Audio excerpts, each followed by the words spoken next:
Hail and well met, watchers and listeners alike, and welcome to another night of dice, dragons, and maybe even drunken debauchery. This is Winter Everlasting, a game run by our fabulous Mr. Boss Tom.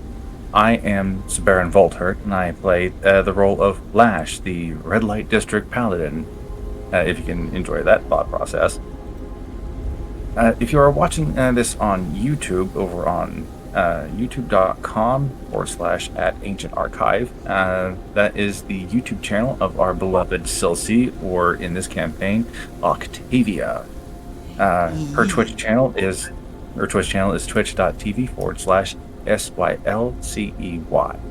She is our beloved cartographer who likes to run our maps and minis and is a delight all the while. I do my best.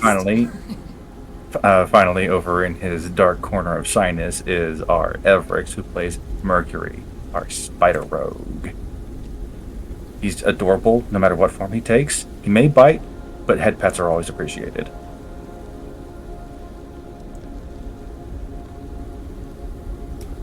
Yeah. I'm not gonna plug my stuff or anything else like that because I just don't have the energy for it right now, despite the fact that I am drinking something that I am sponsored by. Again, not bringing that up. But Don't worry, because all links are going to be put down in the description below, so you can follow Sab at his channel. Again, link will be in the description. And even though his wife is not with us tonight, she is in the other room and she is enjoying some repo. Skitty will be linked down in the description below as well. She is a fantastic artist and VTuber as well, so definitely check out her stuff. Boom, boom. Okay. And while you're down there looking at the description below the video, please hit the subscribe button. It really helps Silsey out with all of her shenanigans, and she needs all the support that you all can send her way. Thank you very much. Yo. Alrighty. Now I think we're ready. Right. So let's dial it in and give our attention to our lovely DM, Mr. Boss Tom. Thank you. Right, where we last left off on Winter Everlasting, the party spent 3 days preparing the town for the coming Dwargar siege. With the aid of magical shovels, warmth provided by Lash, webbing for nets, and difficult terrain creation by Mercury, and plans and ice provided by Octavia, a solid defense was made. More dreams came to Octavia as her new ally, the crystal shards of the Krishinabon, showed her visions of its former master, a power-mad mage who used the crystal towers as a tool of wrath and revenge, showing it had no desire past what its owner gave it. Poison and disease were crafted, and Mercury and Lash snuck into the Dwargar compound, spreading pestilence among the food and drink. And an ally was found in the form of a captive Myconoid sovereign, who in exchange for help promised to turn its captive servants into allies in the coming fight. More shards of the crystal were found, and the knowledge that it could now work itself, giving Octavia the crown the crystal promised her as its queen, while a small bit was left to be worked into her magical ring and brooch. That's right. I almost forgot. During the last... What you got? Mercury does mention to the, after they get back, he mentions that the Myconoids are going to be allies. Can't remember if I said that last time we were on. No, none of us did, and that actually got me thinking about it, and I was like, oh god, we didn't warn everybody that the mushroom people were going to be helping us. Hey guys, we're about to be allied with a bunch of fungi. Hey. During the final night before the siege, Lash was plagued with strange half-dreams that did not quite seem to manifest into nightmare or dream.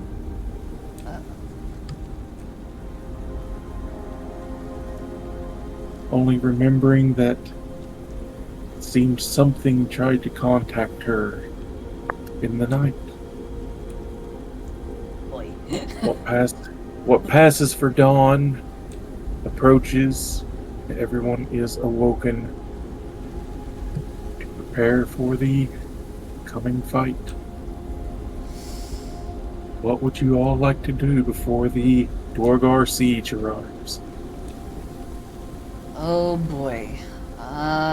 Not me currently thinking about Octavia being dressed in robes made out of the crystalline material, and totally not me working on that art as we speak. For those who don't know, my character is evil as shit. But,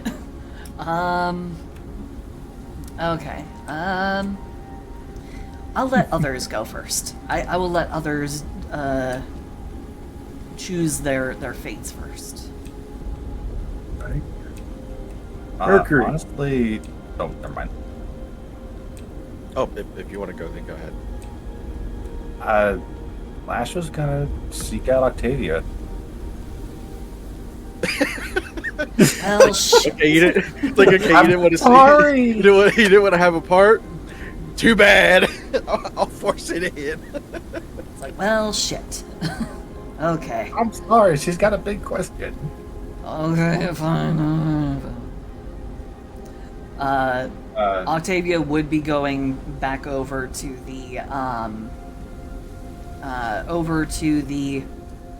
place where she left off her little bit of crystalline material to get put into her brooch and ring. See if that's ready yet.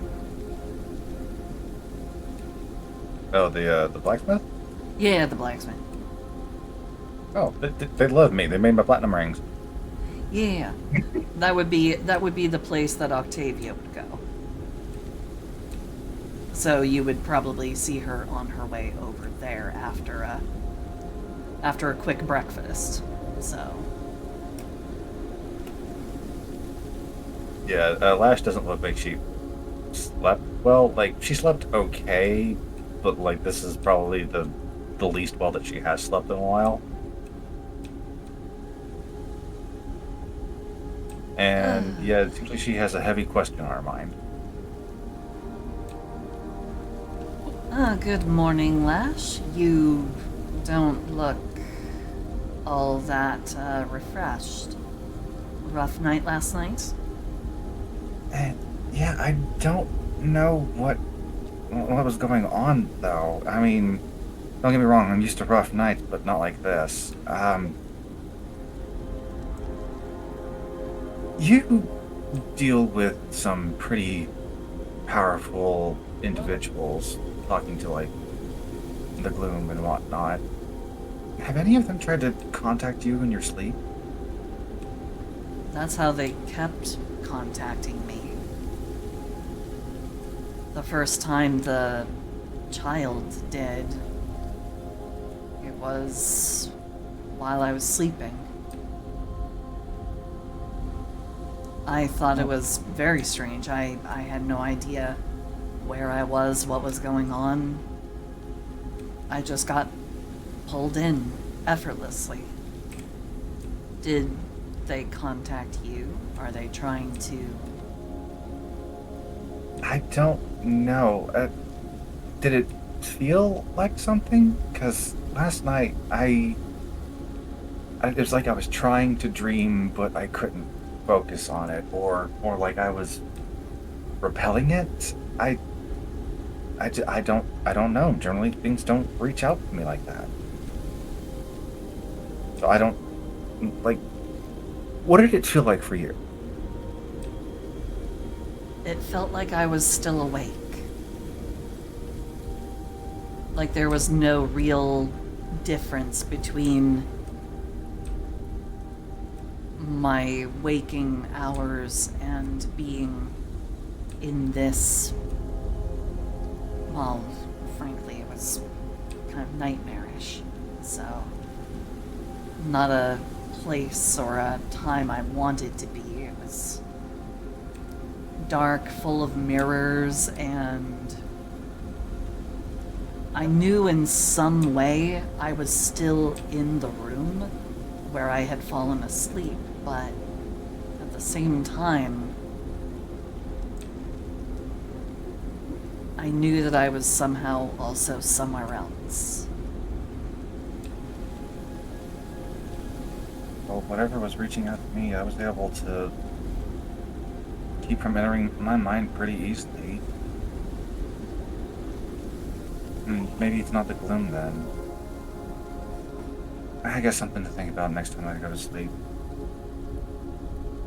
Oh, thank you for your time. I know you're probably busy. These workers are actually really good. They're the ones who made the rings for me and Mercury. Oh, for Enjoy your that shopping. spell that you did. Yes. Understood. Well, I look forward to their craftsmanship. And Make it 2 if thumbs up you- from me. And if you have any more troubles with outside forces trying to contact you, you can always come talk to me again. But don't forget Mercury also gets contacted, and that's a part of Mercury's actual job to be contacted by his god. Me getting this extra planar whatever dream talking, this is quite new to me actually. So I'm Can I be a hardly little an frank with expert. you about Mercury? What's on your mind? He seems difficult to approach. Like, having a simple conversation with him is an annoyance. He's mission driven, task driven. Those sorts of people, it's easier if you open up with talking shop with them. Find a common Okay. ground to start with. If anything, my profession would be closer to making life rather than taking it. So, we're really on opposite sides of the coin there. Even though I'm pretty sure I can't get pregnant. Protecting people.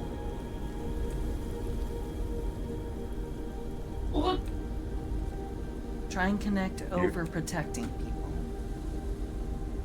Wait, Why does he excellent take point. life? And why do you do what you do? You protect people. Because that's the kind of person you are.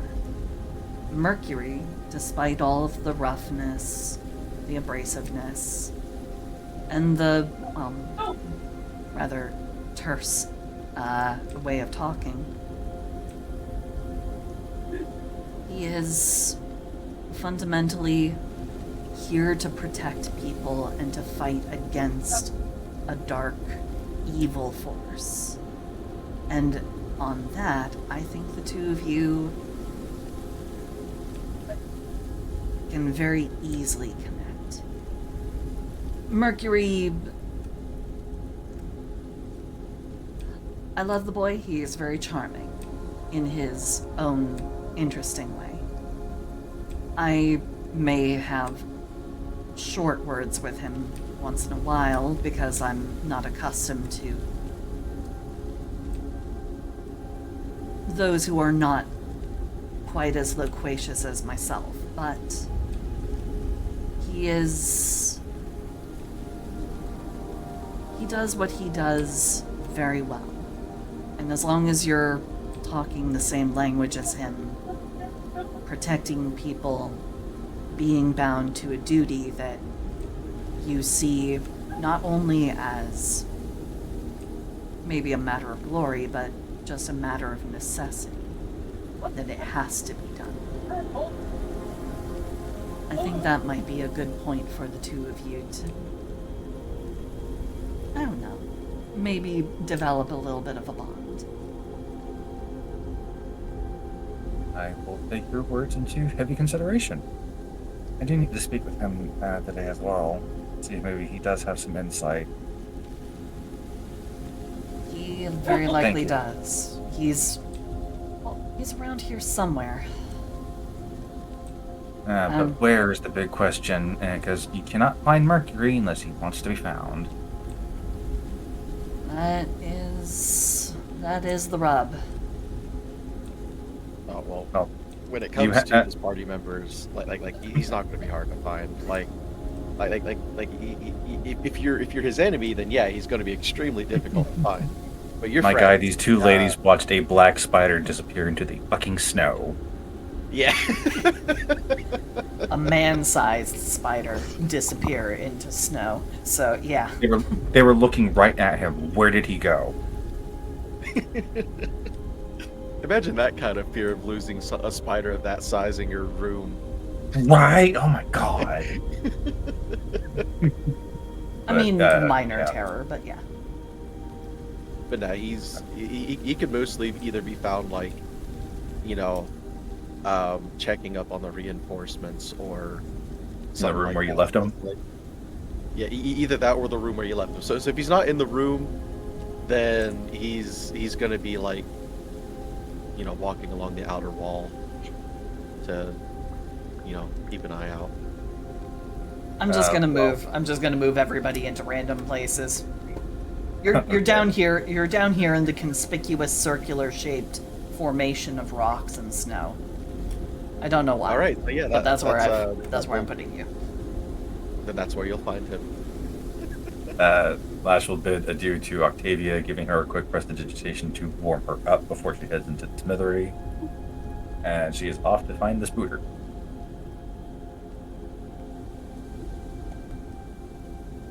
Hark! A spider!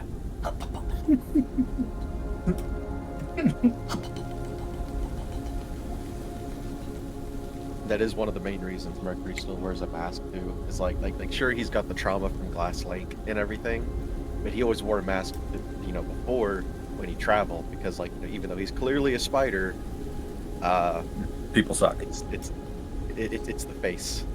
Like they see the fangs, they see the eyes, and they're just like, that is terrifying. Can you please put on something better? And so people. He's form such up a the handsome foxes. young man. Can you give us a big smile? No, don't don't do do that. that.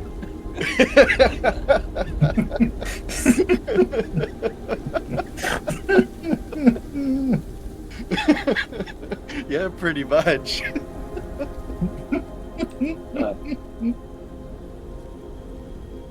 Which of you two remember the rules of Glass Lake? Technically, I don't I know at exist. least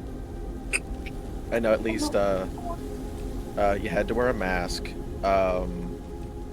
because if you didn't, then Mirror Mask would be able to essentially take your identity. If I'm remembering that right. But I think it was Sins of Pride where you did not sleep outside. So that's not classic. I don't think you wanted to anyway, but Oh, I think there was something that had to do with even if you had a mask on, if you did something, then it'd be revealed or some shit like that. It was keep all your doors 2021. and keep all your doors and windows closed at night. Oh yeah, yeah. We had that campaign in 2021, so Yes, we did. You're asking about It something doesn't for feel like 4 that years long ago. ago. How could you? it doesn't feel like it was that long ago because we do the D&Ds so much and it's so awesome. Flash, man, it you does got not some take- emotional rises out of me. Ooh. Flash, eventually you do find Mercury perched up on what most likely was the foundation of a watchtower to give a bit of a raised view of this part of town.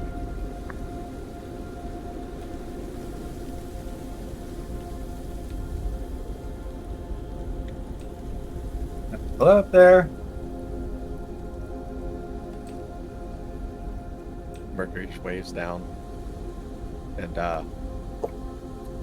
kind of gets the feeling that Lash needs to talk since that's the only time she approaches him. Oh.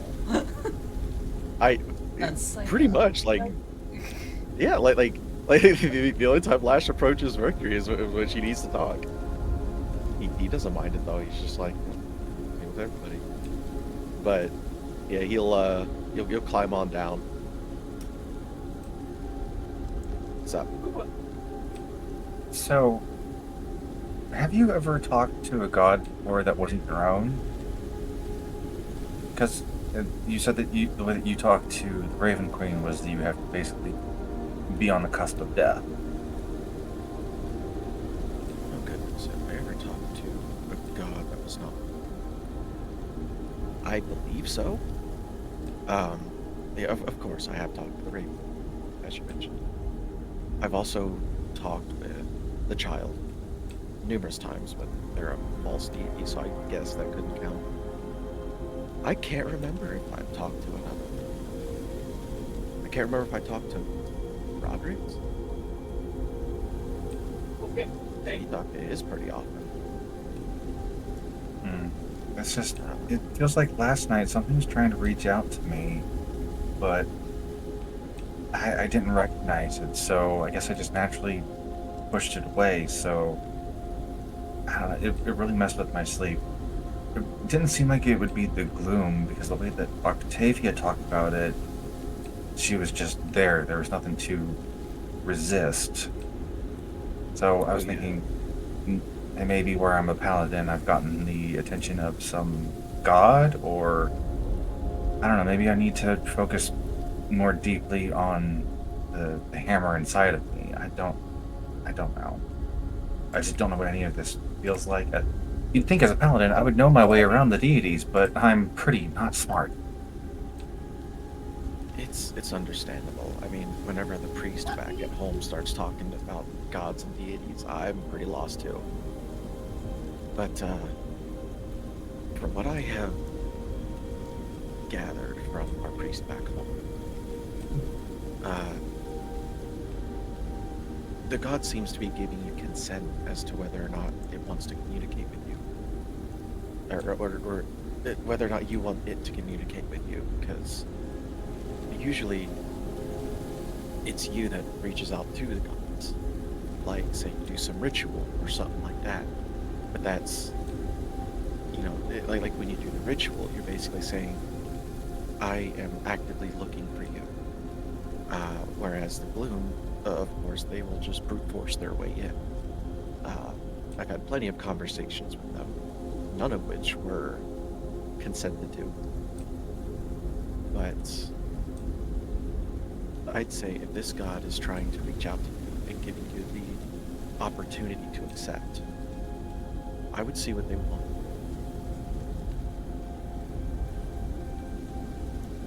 But I could also just be overthinking it and it not be a god at all. Maybe it's the Hammer of Whispers trying to talk to me again. So I needed to talk to both of my party members that have had conversations with other planar beings, because I'm honestly left out of the loop on that, even though I'm the only one who's not even really a full person.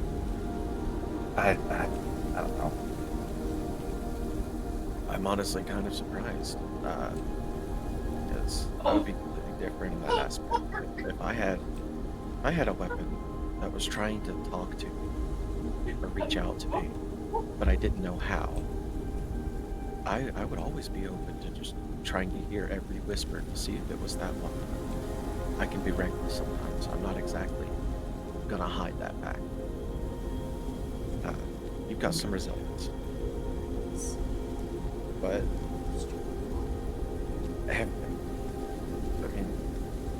how many times has your weapon tried talking to you? You've got to at least try to recognize when it's a weapon. Well, the last time I talked to it and it told me to break the silence because I kept probing it for a response, trying to help awaken it like the Hearth Spirit did for me. and I never heard from them again. Woo. Out of character. In the other campaign, we broke the silence.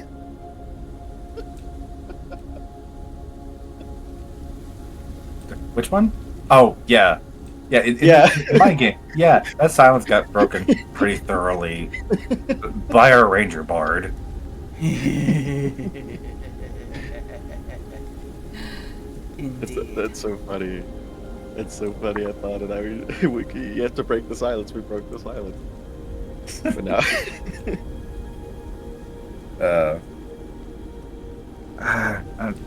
I guess I'll go find someplace a bit more quiet and see if I can reach out to them again.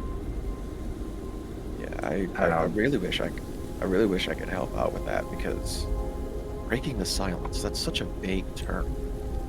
There's so many things that it mean. Well, we have an idea of where to go. It's that prison, but we're not ready for it yet. Why not? And we still got your knoll to take care of. We got these Durgar that are coming. There's just things of higher priority just keep getting piled up. Okay. Well, after we deal with the Dwergar and after we deal with the Knolls, all of my problems will be solved. I have been kind of selfish on the problems. They have also been kind of Time sensitive. looming threateningly. But after we deal with this, we'll take a vote, and I'll vote to go to where the prison is, so we can help you with your thing. I'm not And sure there's what still the Octavia might have. overarching issue that we have here with the dome and the blue. And yeah, Well, yes, but we've made great strides on. We've actually made some great progress. I'm proud of that. It seems for now, when it comes to the dome, we have stuff under control. We can take a little breather. We've even put gods in line. That frost goddess, owl, bitch. We've got her in line. We've got apparently a lot of power in Octavia with the way she's able to talk to me. So really all props to her that we've got everything in line so easily.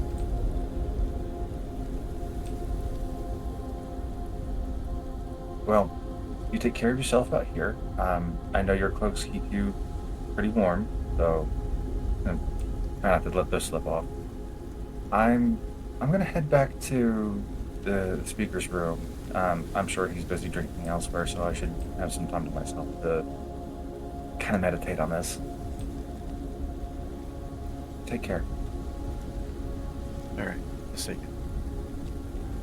And Flash will head back to a nice Oh. quiet area to see if she can meditate on what was trying to contact her. Oh, Lash, Yes? don't beat yourself. About what? You're a good person. Just you seem to overthink things way too much. Just take a deep breath. Don't beat yourself up. You're a good girl. You see her reach back and hold one of her tails still when you say that, and she is heading back to a quiet area now.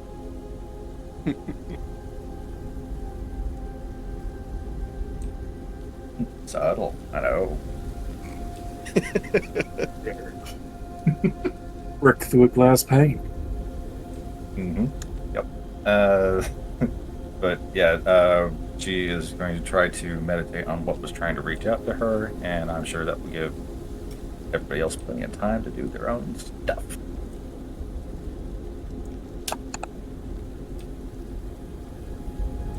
Mercury, anything else? He's just looking over,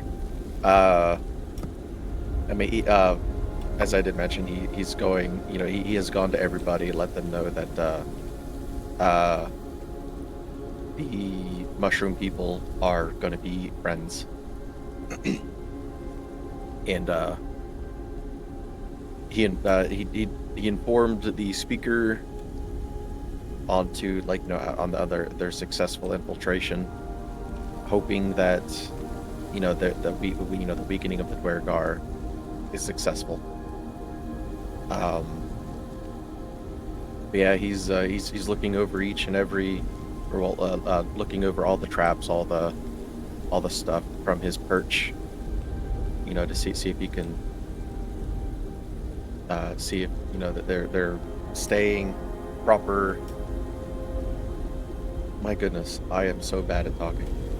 It's okay. Take a moment, breathe, think about words. We are not in a rush. We are not in a rush. Everything is cool. You say think about words. I have words floating through the empty void that is my head, and they just come out. That's okay. All he thinks about is words, words, words. Got a whole bunch of thirds. I'm a gay sea otter. I blow other dudes out of the water. A funny thing about Sea Otter, there's a game that I'm supposed to be collabing with a friend of mine on when it gets released, and you get to play as animals. Oh, nice. Yeah, it's what is it? It's called Hawthorne, I think. Ooh, yes. Yeah, and you can play as like the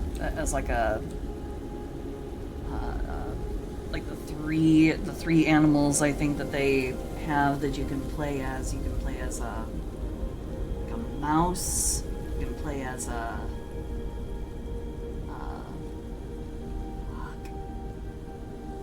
There's the mouse is the small rodent that can actually use tools. There's one that can swim but isn't really good at using tools, and there's one that can't use tools at all but can fly.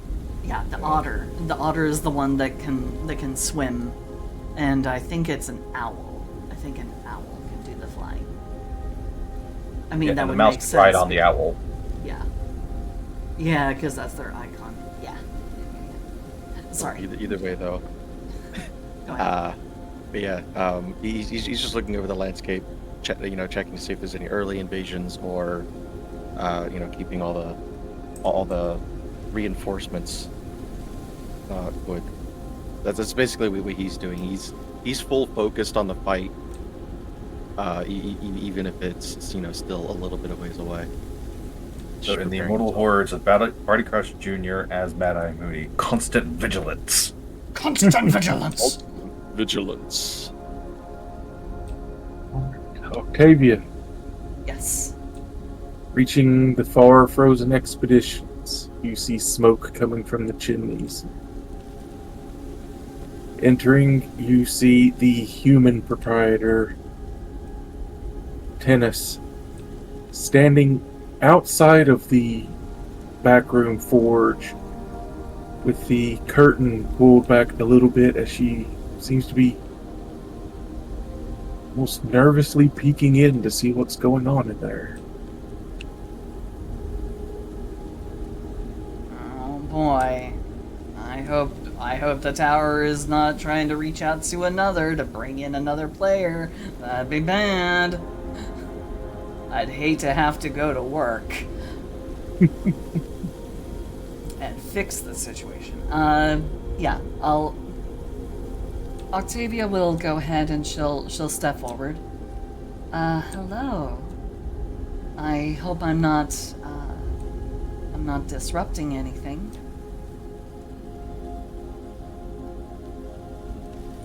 She turns with a start, closing the curtain behind her, looking at you. No, Jarthra has just been really in the zone since you gave her that commission to work on. Really? In the zone? She hasn't left the forge since you gave her those items to work on. She hasn't taken the time to eat? No, she's just been in there. Do you know if she's anywhere near done? She should be. She kind of steps out of the way. If you want to go back and check on her, every time I go in there, she chews me out. I'll go and check on her, make sure she's okay. Anything you want me to take in to her? Food, a drink, maybe? She moves over, picks up a water skin and a wax paper wrapped bit of food. If you'll just at least get this in there to her, I'd Of appreciate course. it. Of course. Not a problem. And Octavia will go ahead and she'll step into the forge. Inside the forge, you see what does not look like an organized dwarvish forge. There's papers scattered around. The heat in the room is close to unbearable. No vents have been opened up to let the excess heat out. And there in the back, bent over a jeweler's table, is the dwarf in question, with small hammer and small chisel clinking away at to assume might be your items. Hello there. I hope I'm not interrupting. She doesn't stop working.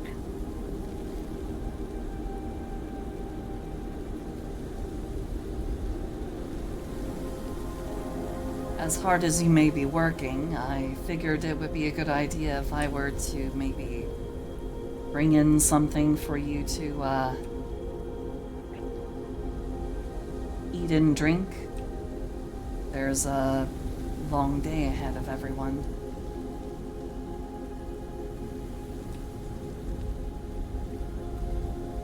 A few more moments, she finally sets the hammer down, taking a long, almost shuddering breath before turning to you. How close are you to her? Across the room? Behind her? Close enough to be able to hand off a sandwich. Make me a perception check as she turns around and looks up to you. Oh boy. Oh dear. Oh no. Is this a bad perception? 24. As she looks up to you, there's almost a vacant look in her eyes, and what were brown, almost black eyes, you see small slivers of green in the iris. You hear a whisper in the back of your mind. She serves loyally, my queen. All for your glory. She serves loyally.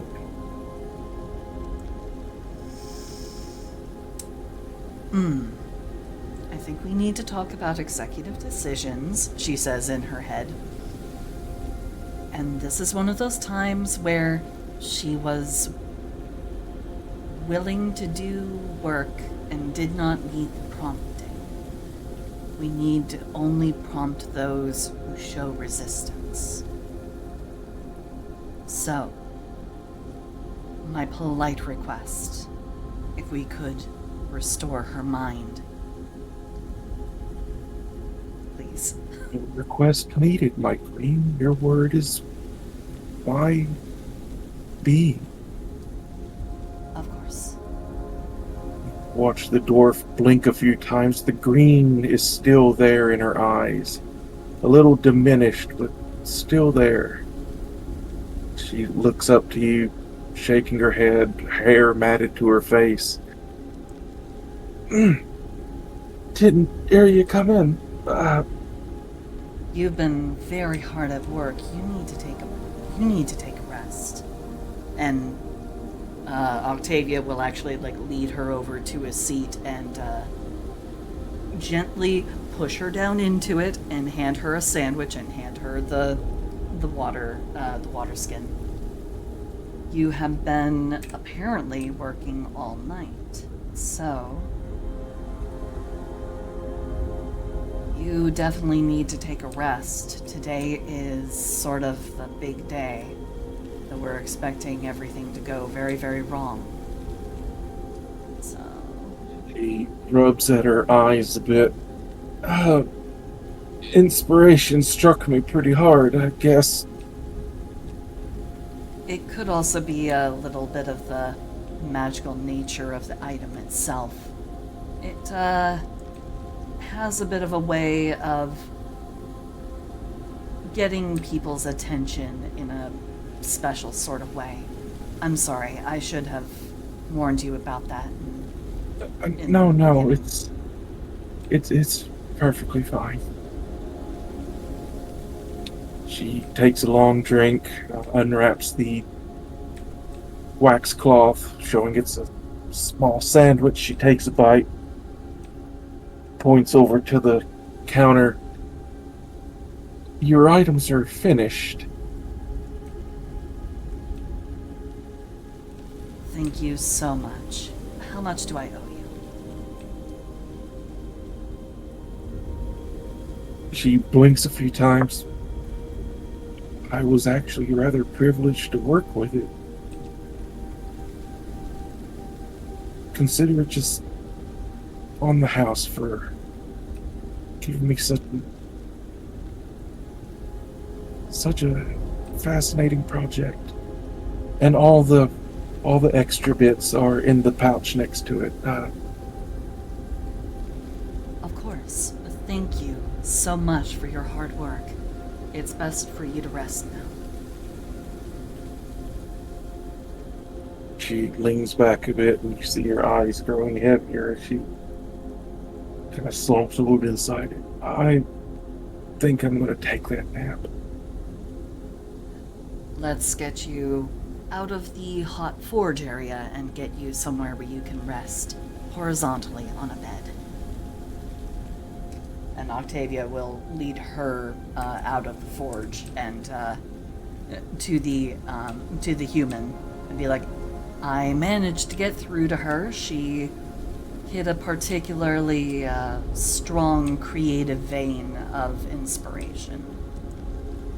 But she definitely needs rest. So definitely see to it that she gets that sleep. In a proper bed. Is promptly led away. Hear some talk of what in the world got into you and the such, but no real argument back from the dwarf as she is led to the bedrooms.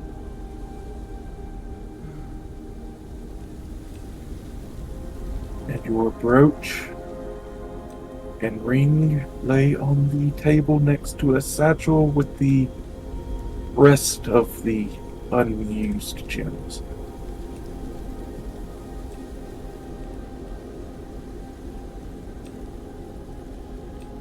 Opening up the box that she had put the items in, you see the gemstone on the ring has been replaced with some of the green gem. With the green crystal. See, yep. The inlay of the ring that had been engraved into it has been filled in with, looks like she took some of the crystal and almost pulled it into a wire and hammered into the swirls and grooves of the ring. And the brooch itself, the once golden quill tip, has been replaced with a carved bit of the gem crystal to make a gem tip for it.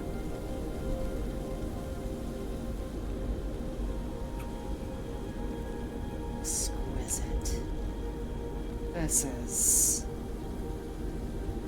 This is quite something else. She will go ahead and she'll gather up the quill and the brooch. She'll put that away. And she will pay. She will go ahead and she'll leave coins on the counter. She'll leave 20 gold on the counter. As you re-attune to the items, her working on them had broken your attunement to them. You see what improvements the gem has instilled in it. The ring, you feel, can hold more than what it once could. Nearly double. The quill, however, the brooch, that's where most of the power went. When you use the illusionary script spell to fill out a contract, you can instill a trap into the paper. A suggestion. A simple word. Sign.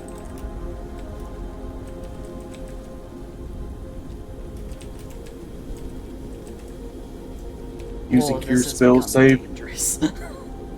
with your spell save DC as the DC to pass. When you write out a contract with this quill, magic is put into the contract itself with the suggestion for the other person to sign.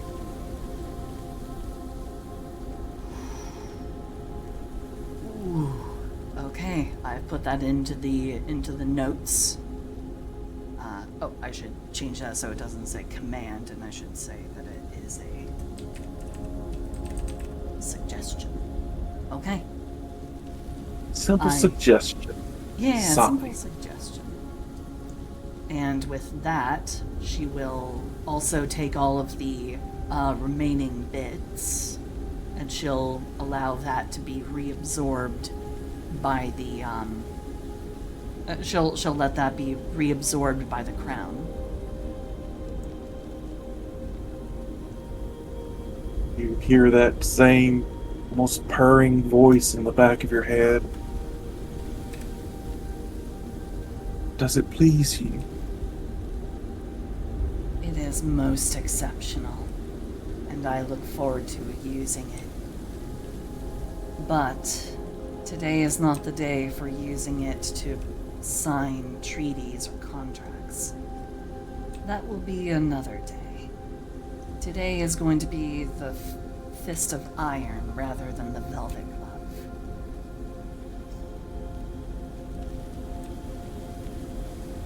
Always at your disposal, my queen.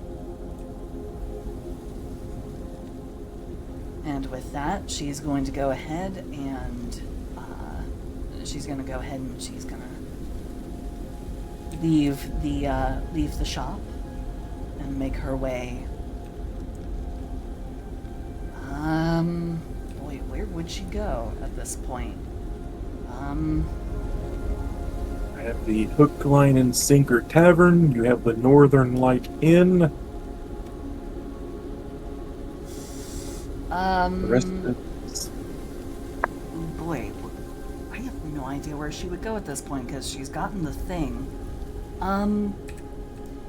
She's going to...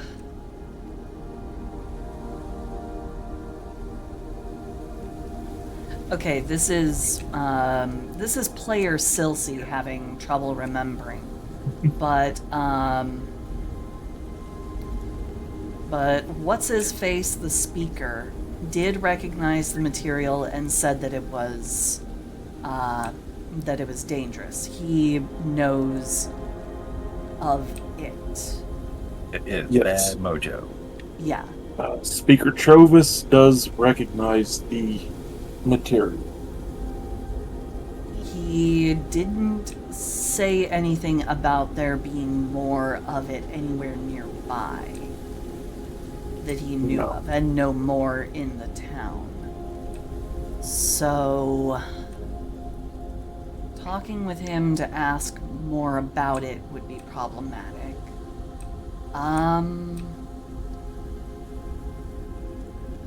Octavia's gonna try something experimental, and she's going to try to see if her new connection with the now more powerful crystalline material might allow her to kind of sense around for more, like within a short radius or something, see if maybe she can, you know, like divining rod, kind of try and find anything, any fragment more, or maybe get a sense for larger deposits somewhere else, because the vision of the tower that she had, that's a pretty impressive supply, and if she could get her hands on that, that would change the whole entire game. Indeed. Give me an Arcana check, please. Okay.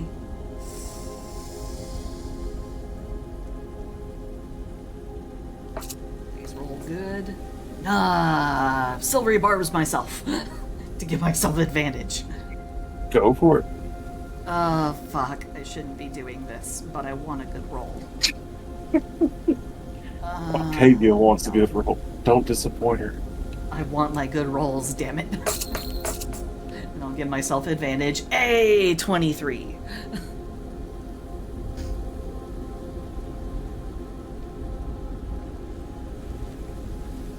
Reaching out to feel for the crystal. At first, you don't feel anything, but inspiration strikes. Instead of reaching out yourself, focus inward on the crystal and have it reach out for its like.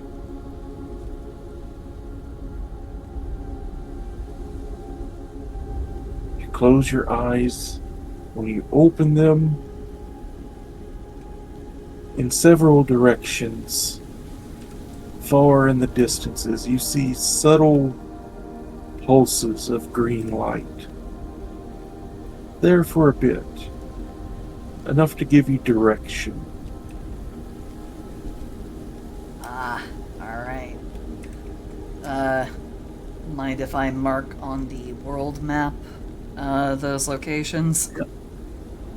Alright. Yep, world map. World map. Come on, where's the world map? I know I have it. There it is. And I have to turn off everything else because everything else is sitting on top of it. Okay, there we go. So we are roughly... We're here in Kerkonic. We're over here. Indeed, you're in Karakon.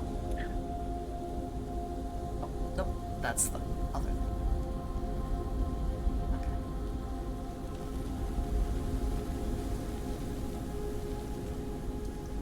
Okay. Okay, so roughly what directions did I sense my destiny?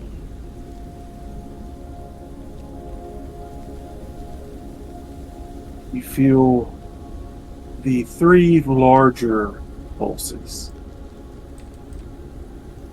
One would be furthest, but it felt like the biggest. Potentially out in the direction that Mercury is needing to go to deal with the gnolls. That was Towards the Cairn? towards the Regid Glacier, far northeast. Oh, that's also where Out in Arl this area. is. Far out in this area, you feel the largest pulse.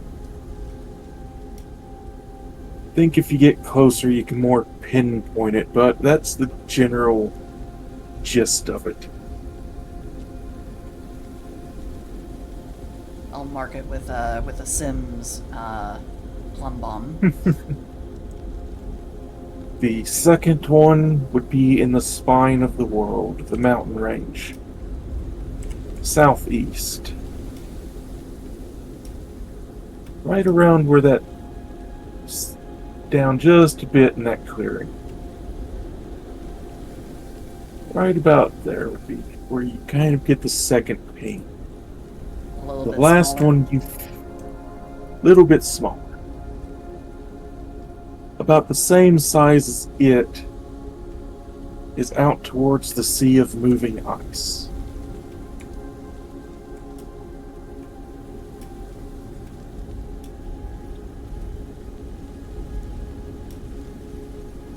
Those would be your three largest pings. There are others, smaller ones. Small Could is be- okay. Could be worth looking into. Yeah.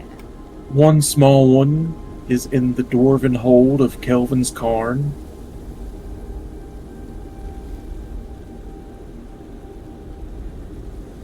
Another small one is in the direction of Red Waters and Goodmead.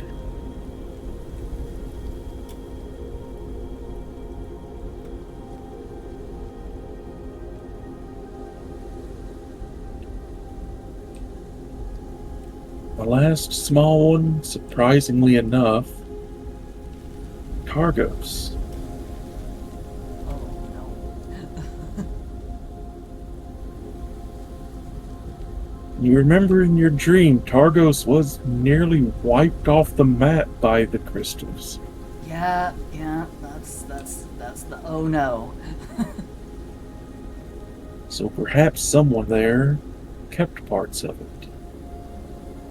Yeah, that might be concerning, because going and asking might cause ruckus, but I need these pieces. So, back to Targos at some point. Yeah, Lash got some business in Targos too. Yeah, fortunately, there seems to be quite a few bits of convenient overlap. And, Almost like it's planned. yeah. Though Kelvin's Cairn. Okay, so the Kelvin's Cairn, that was where the Knoll trouble was, right? That is a dwarven stronghold, which is why Kaer Koenig thought dwarves were raiding from the cairn. The But we're dwarves have not- kind of gone. But we're not in. But it's not the Dwergar who are at No. the cairn. Okay. No, the dwarves have seemingly sealed themselves in with all this trouble. No one's really seen too much of them. Kaer Koenig thought it was the dwarves. They had probably run out of supplies. That's why they were blaming them. Mercury's Knoll problem is along the river heading northeast from the Cairn. I don't So- know why I kept thinking that for some weird reason I kept thinking that the Knolls were like somewhere here. I don't know why. I kept thinking they were somewhere between here and Kaer Koenig. Okay. My brain is reoriented. I am back where I need to be. Okay. So this offers some overlap with your party. Mercury's issue just happens to lie in the direction of one of the larger sources of the crystal. The small sunbeam. Not a large amount, but Dugan's Hole, you do have to pass through Goodmead to get there. and the little sunspot being. being radiant comes with a couple of other incredible benefits, and one of those is radiance that can make the crystals grow. So, Indeed. I am not going to sacrifice them, but I am going to see if providing a little bit of extra light causes harm. Because again, she's not going to sacrifice anybody that she doesn't feel should be sacrificed, and an innocent little sunbeam being created by accident that's no go. But It's no bueno. Yeah, it's no bueno. Octavia's evil, but she has fucking standards. She has targets for Professional. her evilness. Yeah. That is why she is Professionals have- lawful. She is lawful evil. Okay, Professionals have so... stand- Alright, so... Under the- new management with somebody who has a major in business. I almost majored in business, did you know that? No. When And I then you went... see lore. Yeah, when I went to college, when I first went to college, I went to one of the top schools for business in the United States. I went to San Diego State University. Nice. Yep, and it's considered one of the top business colleges, and I very nearly went in for, and get this, I almost went in for Chinese business. Business with a minor in Chinese for language. Because I guess you could say I was reading the tea leaves even back then. And when I say back then, we're talking 2007, 2008, roughly.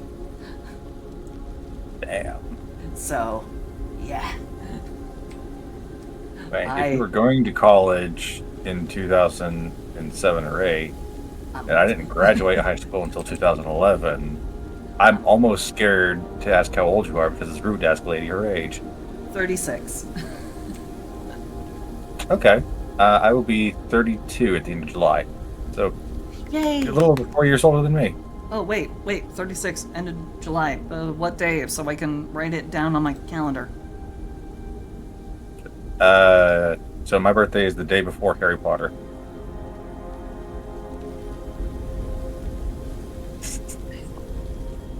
I'll ask your wife. You know what his birthday is? No. I'll just ask your wife for it later. It's the 30th. Oh, okay. 30th. Right. I will Yeah, write that down so Harry Potter's birthday is the 31st. And funnily enough, I did not learn that from the book. I learned that from the Clue knockoff board game that they made. Harry Really? Potter. Oh. Yeah, one of the rules was whoever birthday was closest to Harry's birthday went first in the game, and I went first every stinking time. I'm just a couple months away from my birthday. I'm just Oh, a couple when's your months birthday away again? from mine too. August 30th. Mine's August 25th. And mine's November 28th, which is the same day that that Boss started his Discord account. I believe, if I recall correctly. One of you guys started your Discord account on the same day as my birthday. So Oh, nice. Thanks. I will be 40 years old in August.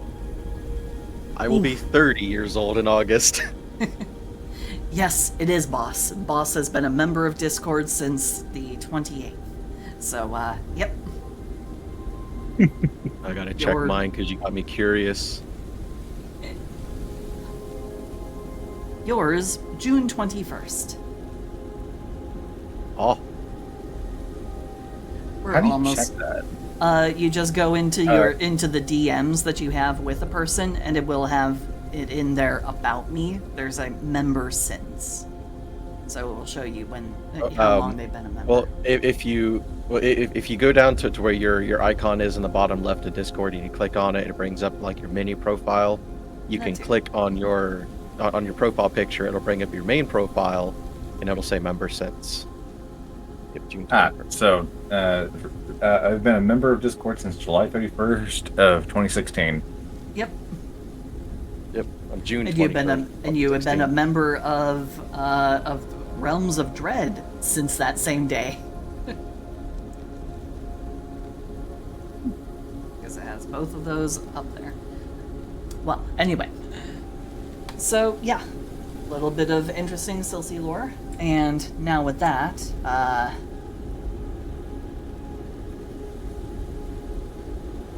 need to put on angry eyes so we know that this is angry place. An extra pair of shoes and your angry eyes, just in case. In case. Yeah, up in that direction are gnolls and vampire gnoll. The vampire knoll, vampire knoll. Gnolls. Regular Which is gnolls, a- regular gnolls. Which is a terrifying prospect. Yeah. Oh, wait, hold on. Because I've heard of undead gnolls, but not vampiric gnolls. And they are not getting along very well. No, they are not. And that's why we gotta go. Well, like, that's why they gotta go. Right. Lash, Sir. you find a small, secluded area. Nice, peaceful, out of the wind, able to look out over the lake.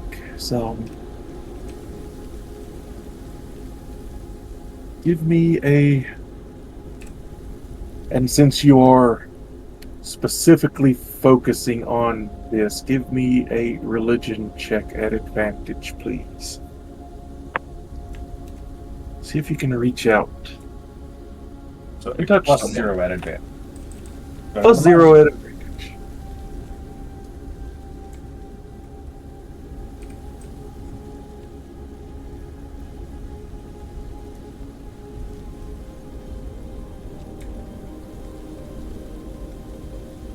It's a shame we don't have the Yahtzee rules in this campaign, because I just rolled 2 4s. I still rebarbs it. You're not there, unfortunately. I know. I was gonna say, Oh, wait, I can still 3 barbs myself. I have that. I was gonna say you Resilient also have a friendship. die of fate if you. Yeah, I could do silvery barbs once per day without using a spell slot. That's a good way to do it. Because I used a spell slot, because I'm an idiot. Giving myself the advantage on the roll. 14 is better than a 4. I'm going to hold on to my die of fate. 14's better than a.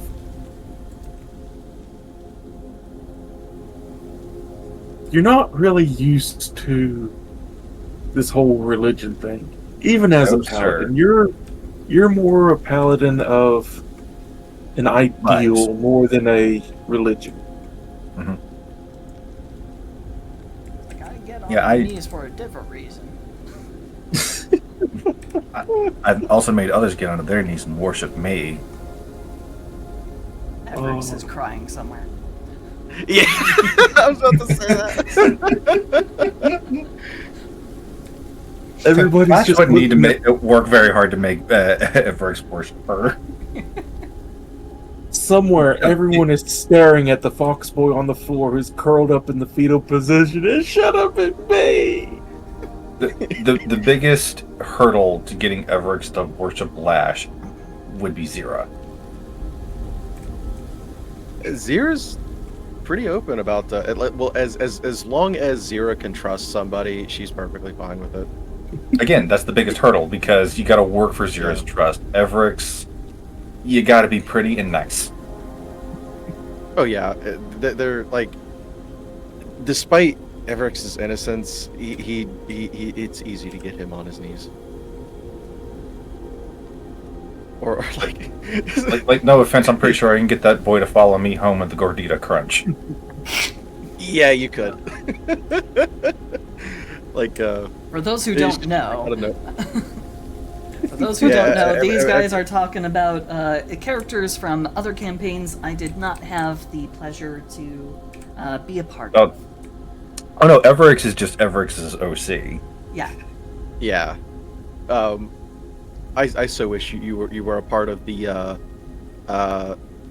camp one at Camp Firefall, because oh my goodness, I played Everix in that one, and it was so fucking funny because it took him what 3 or 4 rolls to kill a stationary patch of mushrooms, and he only ended up killing them because he kicked them out of frustration and then pouted in the corner because he kept missing stabbing them.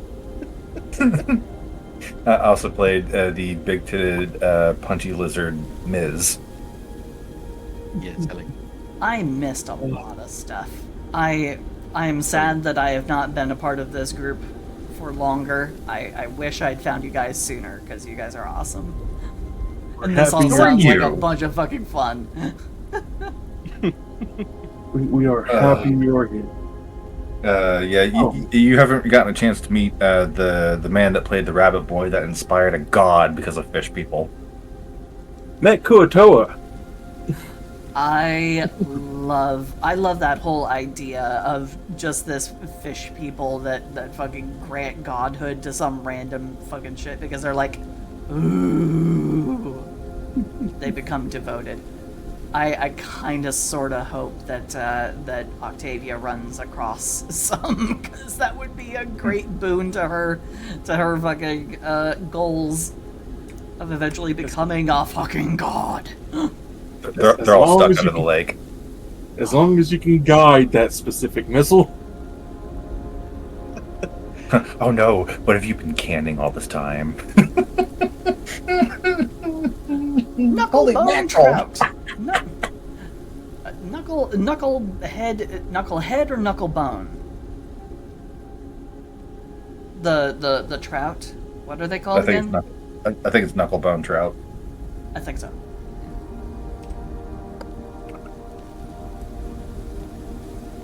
Knucklehead trout. Oh, knucklehead trout. Okay.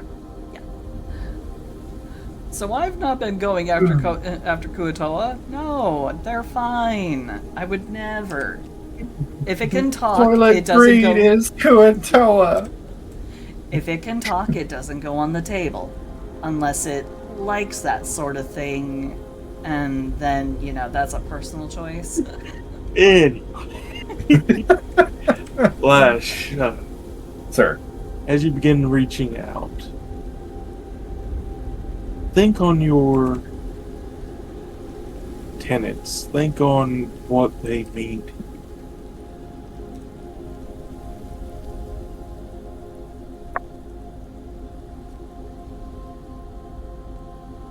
What does Lash's tenets mean to her?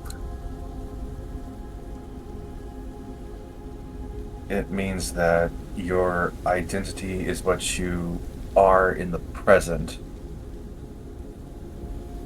It is your actions, not your words. It is the intent behind them, whether you are doing something to deceive and protect or to manipulate and enthrall. It is what the Lash's tenets are to base people off of what their staples mean to this world rather than the performance they are trying to give to either others or themselves.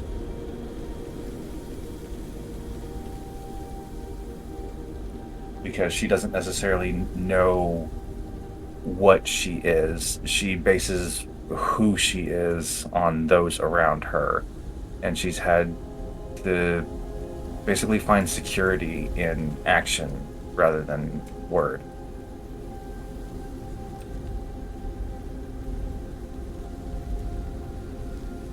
Totally not making me feel bad about being evil. And being highly manipulative, but And we did not plan this dichotomy between these two. we did not. Characters be charactering. Characters Yeah. be characters. Like we accidentally made complete foils for each other. Yep, I'm Like, just it glad honestly- I'm just glad mine is really good at lying. And Lash is getting to the point where she will not believe you, even if it's words that she desperately wants to hear. Because it is not your words that she'll trust; it will be your actions. Path of redemption.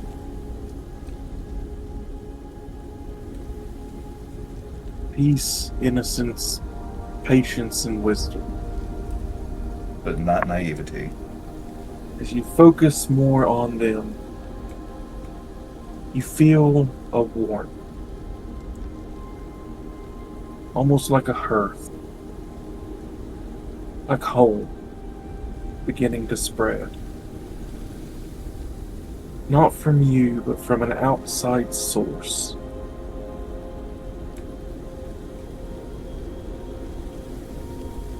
Do you let it in?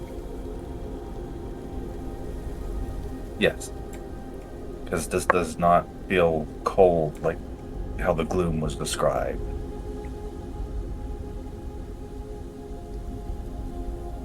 The world around you begins to shrink in.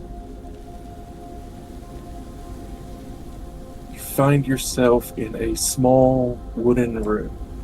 Oddities hanging from the ceiling. Strange objects on shelves. Cramped, musty. Sitting in the corner, in cloak, with a hood drawn, a small figure that radiates warmth.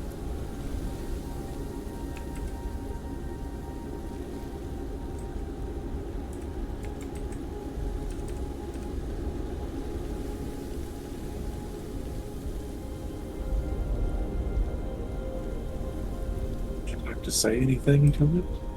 Approach, observe. She'll observe for now, trying to see what all it might try to do. Because she's never done this before, she's actually afraid to speak.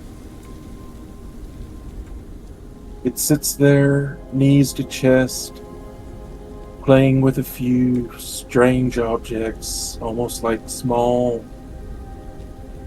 straw dolls, patchwork clothes sewn with crude stitching.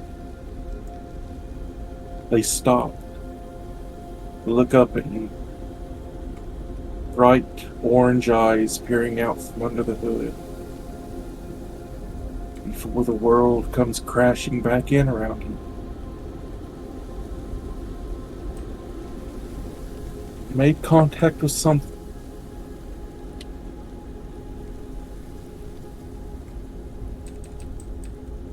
Something that gives the same warmth that you feel when you're home, around the people you love most.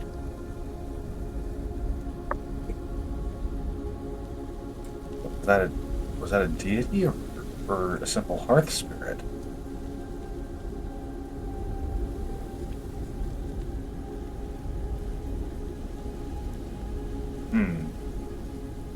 If it is a hearth spirit, is that the one that woke me up?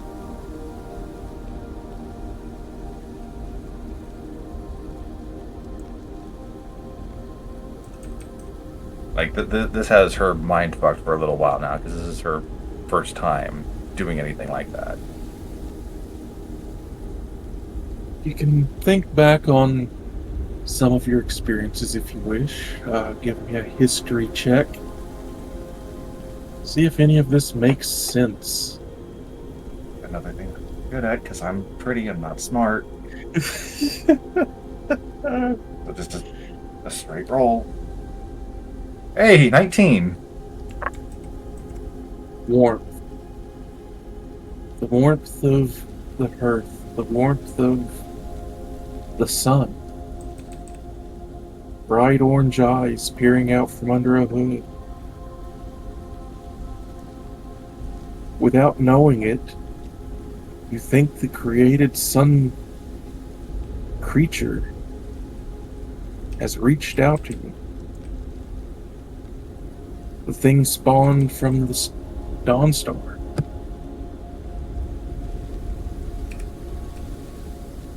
maybe he was able to reach out to me where I prayed to the star to help the people back in Targos. Huh. And Lash is going to take some more time to be alone and try to reach either this sun deity or maybe even the star itself by doing another prayer for connection. However long it may or may not take. She might be there until the attack. Well, who knows? Oh, I sure hope not. If you But- reach out again, now that you know more what you're looking for, give me another religion at advantage, but get a +5 to your result.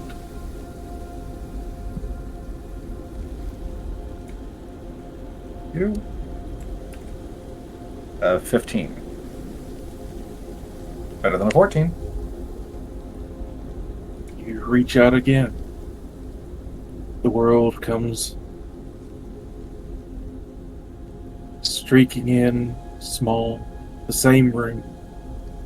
The figure isn't where they were before. They had crawled over across the floor to where you had been. And when you reappear in that room, you're face to face with them.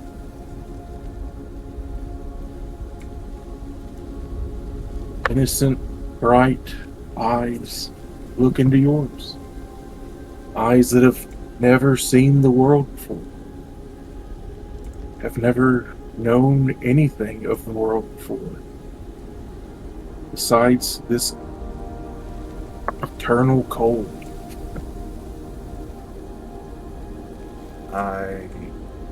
I'm going to reach out to it and attempt to share my warmth with it.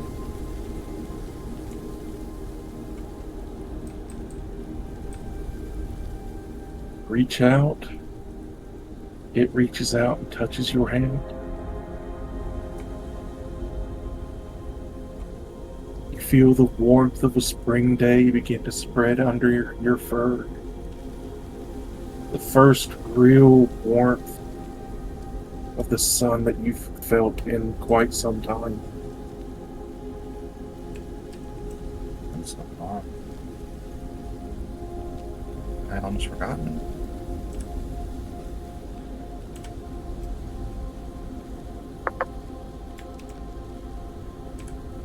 You see the figure perk up, a smile appearing in the hood. No face can be seen, but you can tell it's smiling as it touches you, before it stands and turns around as if hearing something you can't. In the darkness, in the back of this small room, you see a tall, lanky figure moving, picking up the dolls. And the connection breaks again. Ah.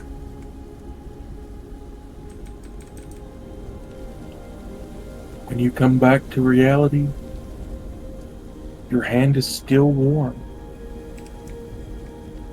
And in a small area where your hand had been reaching out, the snow has begun to melt. Hmm.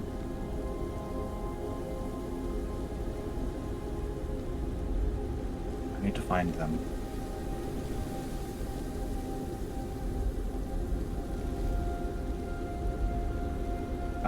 I'm sorry, Hammer of Whispers, but I need to find this sunspot before I break the silence.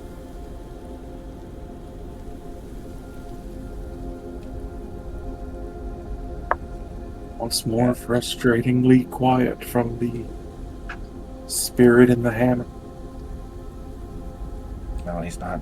Well, I keep saying he because I always see hammers as a masculine sort of weapon, but who knows? It could be a short stack that's hidden in there, but yeah, they are not. Give me the hammer. Developed. Yes, I've got Poppy in my hammer. Anyway. Oh, Oh, don't say gotcha. that. Don't say that. Oh, Poppy is my absolute favorite. I mean, Of all you are time. called Hammer Yordle on LOL. Yeah.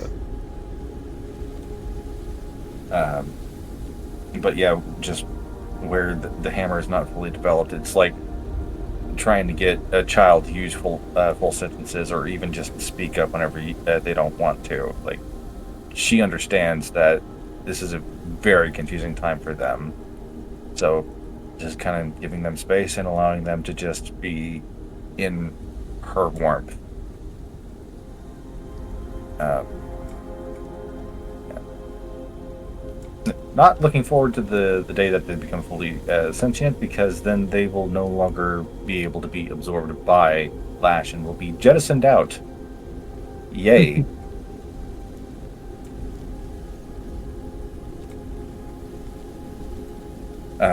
But with her new priority in mind, I guess if it's not time for the fight, she is going to go actually find Mercury again.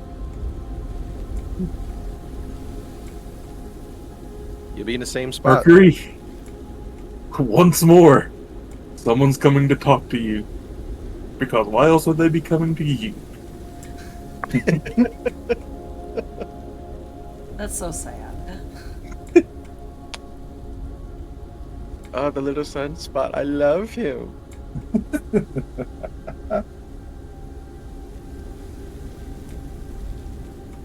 But yeah, it's Lash again, and she looks like she is in a better but hurried mood.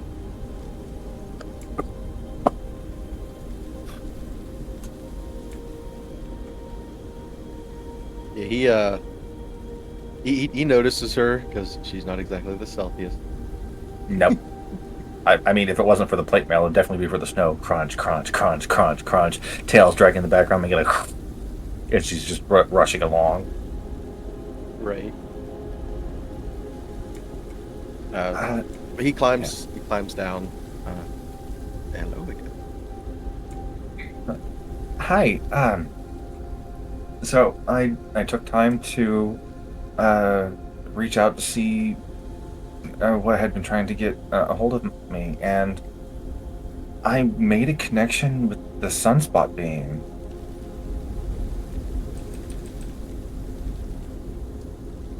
You mean the one that was outside of the cannery? Yes, but I think they're in trouble.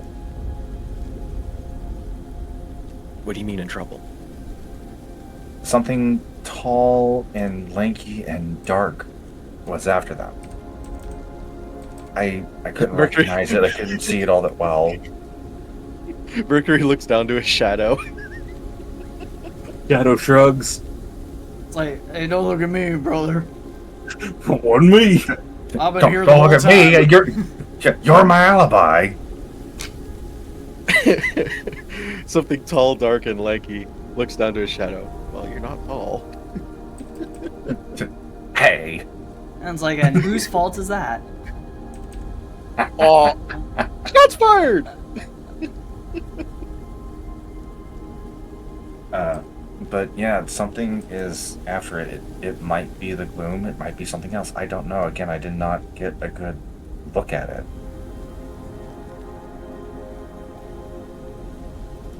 But it's in trouble, so as soon as we are done with the Knolls, we need to head for the Sunspot.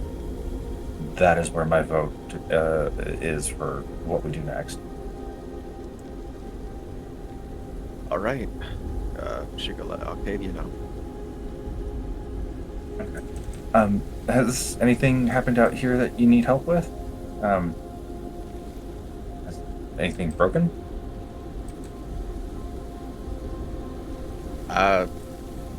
DM, have I seen anything broken?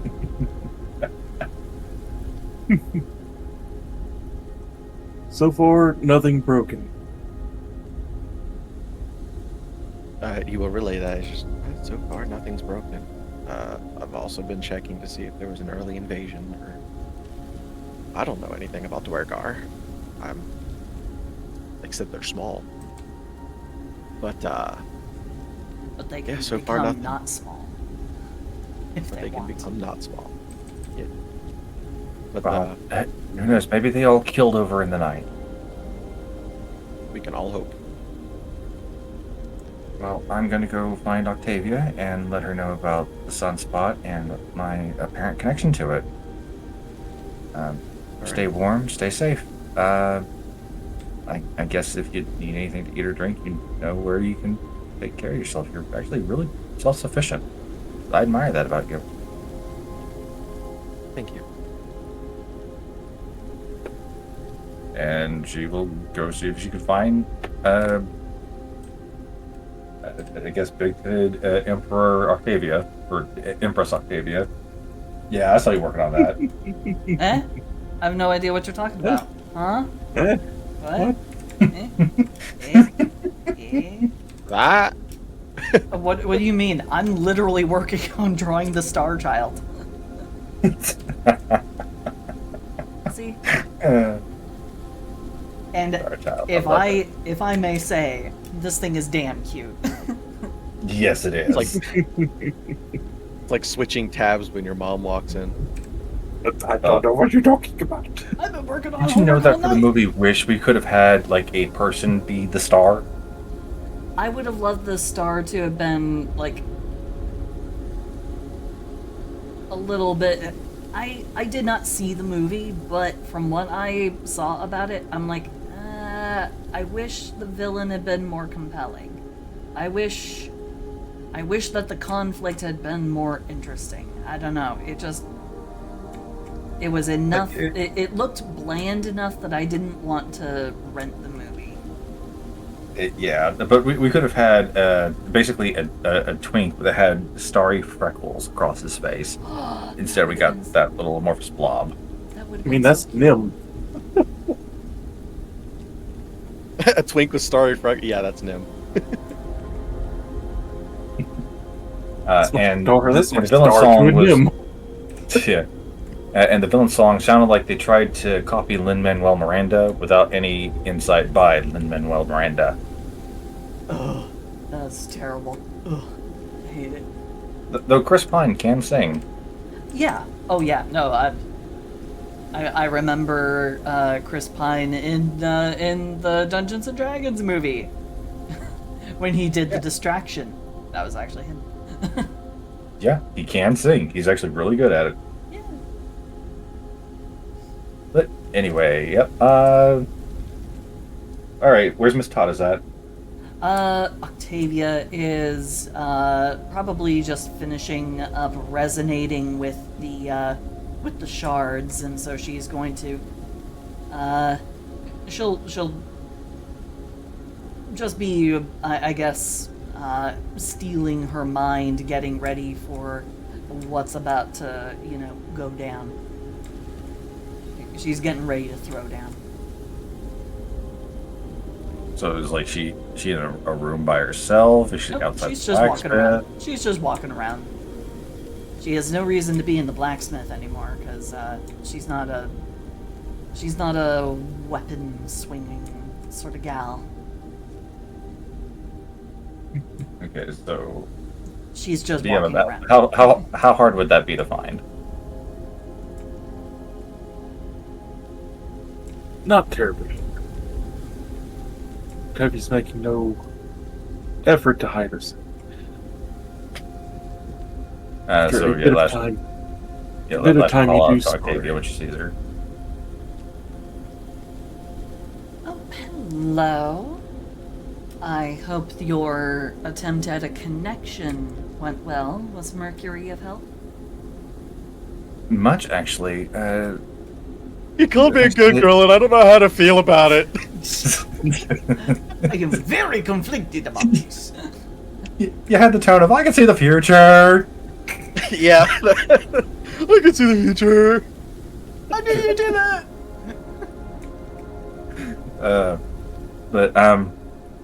But thanks to his insights on the matter, I was able to reach out and make a connection with what had been trying to get a hold of me, and it turns out it was the sunspot.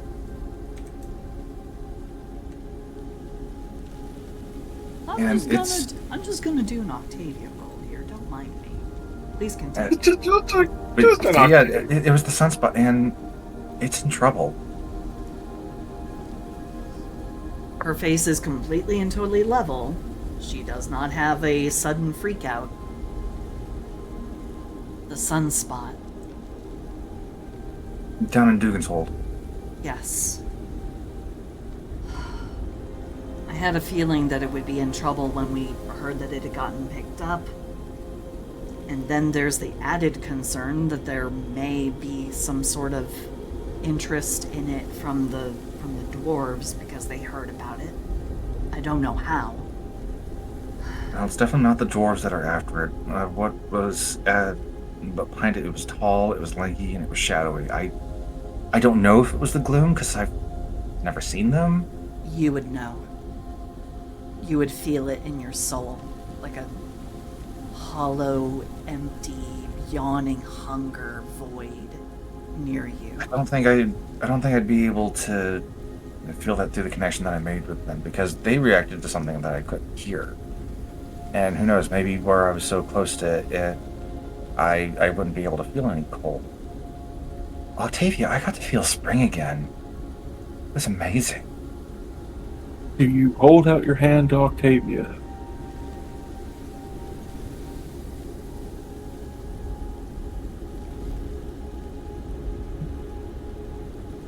That's a lot of quiet. I hold your hand in mine, dear. Do you? Do you hold out your hand to Octavia? Yeah. To share the warmth. Yes. Yeah. I got to feel spring again. Octavia will touch. Will touch Lash's hand. Like, really? Is it contagious? not contagious as far as you can tell, but holding her hand is the gentle warmth of the spring sun. We have to save them. So as soon as we are done with the vampire knoll issue up here, that is definitely where we need to beeline for. Absolutely. This is good. This is good. This gives us a direction. We can keep doing the good work that we need to do. And Lash, I'm happy for you that you were able to connect with something. You know, in that divine-ish sense, and you didn't have the unpleasant negative experience of, contacting the gloom. That's not a good first time. I will always be glad that I am not part of that club. Yeah. Yep. Uh-oh. Giving the DM ideas. We always give the DM ideas. I do it on purpose because I'm a DM and I like giving the DM stuff to play with. Oh, I do it on purpose because I like character torture and it's just fun. I hate It gives the DM stuff to I play hate with. character torture, but I'm usually too busy being a player doing my own thing. So, but yeah, she will hold Lash's hand in both of hers, and she'll go. Then that's what we're gonna do. As soon as we're done with this, as soon as we take care of the dwarf situation here, and then go and deal with those gnolls, we beeline as fast as humanly possible, inhumanly possible even. Because it really is, I think, a race against the clock. And with you guiding us, we'll get there faster than others can. I hope. If there were profiles for the relationships that you could see between characters in this, you have definitely been upgraded to sister in Lash's eyes. I'm totally not. Do with that what you will. I'm totally not feeling bad about being evil. Totally not. Silsey, tearing up. Octavia, yes. Excellent. I won't have to try as hard to deceive you as I take over the world. I mean, sorry, I had something sinister in my throat. What are we doing tonight, Octavia? The same thing we do every night, Lash. Try to take over try to save the world. But yeah, she is now very happy that, yes, now we have we have aligned goals. We're going to all the places I want to go. This is delightful. Fortuitous That was all circumstance. leaving the market. He must have taken Cusco back to his village, and from the village we find Cusco. Ah, yes. All coming together.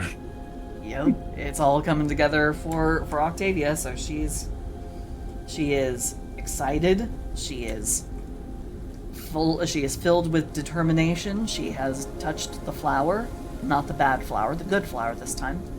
And yeah, she is ready. She's ready for the next step, and she's ready to absolutely wreck house with everybody in town to go and fight these Dwergar, because she's got places to be, business deals to make, and she is ready and fucking set. Meanwhile, Silsey is a little hesitant on whether or not she really wants to drop that microphone of, yes, I am evil in front of Lash. It's true. It's true. I would never say it in front of Lash. Ever, ever, ever. But anyway. So, yep, with that, I think Octavia's just going to await the arrival. Well, the waiting is not long as you finish up your conversation with Lash. You hear one of the warning horns. One of the town guards has spotted something. Lash is gonna head to the horn because she knows that Mercury is probably gonna also head that way. Yep, and Octavia will follow in tow. And make your way to the northern part of town. You do indeed see small marching figures. Everyone, please give me a perception check, if you would. I don't wanna, because it's just gonna make me sad. And scared. Okay. Perception. 24. That's a 15. Not so good today. 11. Mercury, some of those flags ain't being held up quite so straight. Those shields aren't being held up quite so ready. Mercury, what do your arachnid eyes see? Bitch, I'm a Something's spider. going- I don't see nothing. Something's going through Mercury the has- ranks. Yeah, Mercury has a big smile on his face. He's just like, yeah, this is good. Does it look like they enjoyed their dinner last night? Oh, it looks like they had a hearty feast. Excellent. I wonder if maybe they'd be willing to parlay.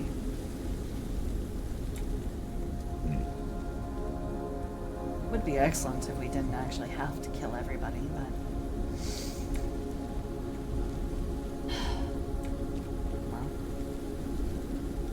Octavia will go ahead and she'll keep her eye out. Does it look like they're sending someone forward to be like, do you have the pieces we demanded? Indeed, it does. Octavia, do you have a place that you can store me on your belt loop in my weapon form? I think it would be better if they saw you in your full glory, because I think they need to know exactly what they would be in for if they were to try and come in here. Now is but if definitely the they're time coming- for show of force. But if they're coming to parlay, then they might want to talk one-on-one. and I'd rather you not be alone out there. Plus, there's my presence that helps you with your saving throws that I don't know how to put into non-meta terms. Oh, Lash. Protect no. you. Protect you with all of my will. I guess. I don't know. Oh, no. They showed up with an army. There is no more one-on-one. What does the one person coming forward look like? Is it just a single person, or is it an actual like entourage? You see 3 groups. First group splits off and approaches closer to the town. Okay. These 2 leading a bunch of more generic looking Dwargol.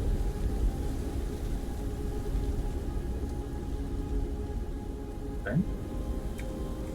2 figures. One looks at you, eyes kind of hazy,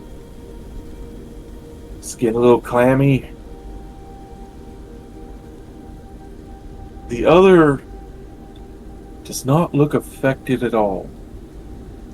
But then again, looking into the eyes, they are rolled back to whites. And the body looks more machine than person. I know. Torbeck doesn't like that at all. I'm sorry. I've been watching a lot of Ventress clips. Anyway. Okay. The one with the mohawk stops, swaying a little bit as the other figure stands stock still. Getting a better look at them, you see what you see in the picture. An iron suit that does not look big enough to hold an entire person's body. Like parts of them have been removed to fit them inside this suit. The face in a permanent grimace of anguish as a metal spike is probed into the front of their forehead. The other figure, no beard, mohawked, armor with no decoration, no clan marking, no embellishment. Dwarven quality, none of the soul.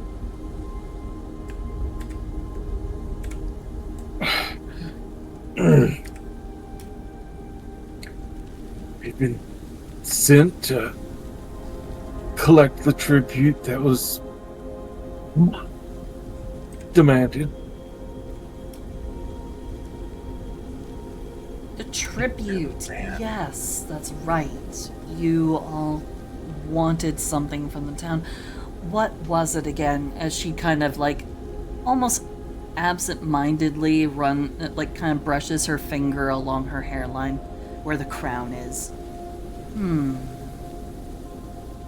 Tribute. You know, we weren't able to find any. I'm so sorry.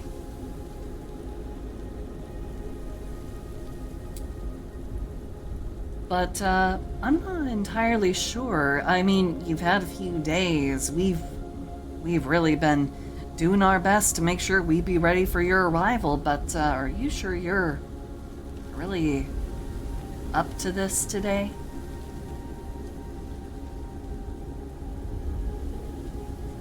If I didn't know any better, I'd say you seem a little under the weather. A little mischievous sparkle in her eye. We're in fights back and swallows. Fair enough condition to deal with soft surfacers.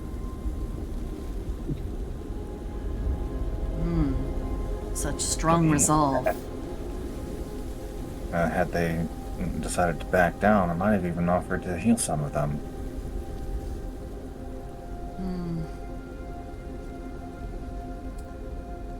You see I her offer breathing. you... Sorry, go Her ahead. breathing is ragged, and She leans over behind this other figure, and you hear a bit of retching. Before looking back at you, sweat on the forehead beginning to freeze in the cold. You really don't seem well. I offer compromise. Perhaps this doesn't have to happen. Perhaps we can reach an agreement where no one dies and you simply move on your way. Because I promise you, what you seek is not here. But if you do intend to take this town regardless, despite my assurances, we will show you no quarter.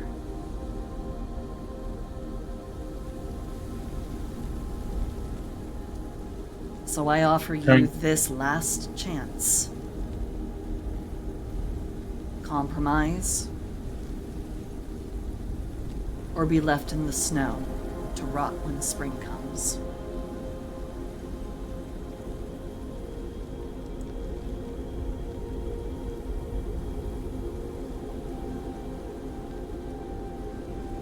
Her hand goes for her sword.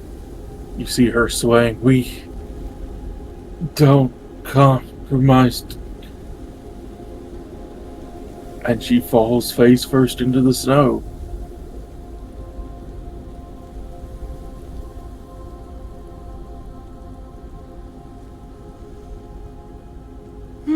The other figure standing stock still. Doesn't even look to the companion that has fallen down.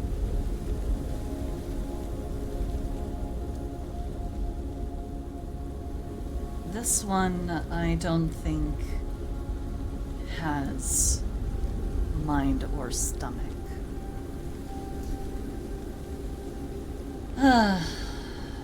You hear shouting further back into one of the farthest back groups.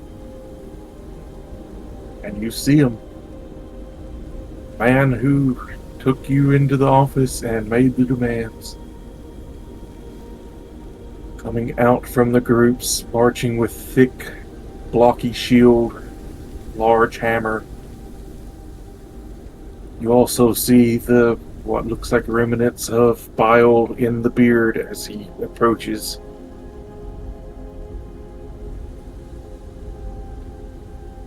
Well, well, I think dwarven tradition of partying hard the night before a battle might not have agreed with you. Certainly doesn't seem to have agreed with your little herald here. He looks down at the figure prone in the snow, looks back to you. Treacheries of the surface. You did something. I assure you, we did nothing. We have been busy here with all 3 days you gave us building this, as she gestures back behind her, the massive ice wall that she's been building with shape water, and she's just indicating everything: the trenches, the double ice wall, the thick hardened ice sheets, and everything all around the town. She's like, we have been busy with this. We don't have time to be going off and doing whatever. Besides, we didn't come and visit you. You probably would have seen us. There's not a whole lot of space for us to go and hide amongst you and your kind. We don't blend in, you might say. I would love to see the god deception roll you roll on this. Give me a deception roll. You are built for this. I am built for this. Honestly, I'm Mercury's super kind built of for this. face-palming a little 33. bit. Mercury's kind of face palming a little bit because he's just like, okay, she's straight up saying, no, we did not visit you last night. Wink.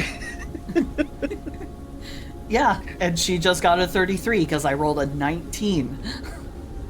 And So this close is why to greatness. So close. and this is exactly why Lash will not believe your words. It is your actions that she is judging you on, because she knows you're lying and she sees how well you are manipulating words. Damn it. Damn it. Damn it. I'm built to do one thing good, which means jack shit to my party member. Fuck. Well, hold on. I'm good for two things. I can deceive, and I can persuade. I can also Which intimidate, is just but another way, I don't have a more ways set, of using words. Yeah, I don't have a set minimum of 10 for intimidation. God, could you imagine that? Oh, He stops, looking at you, and then he looks up at what's on your forehead.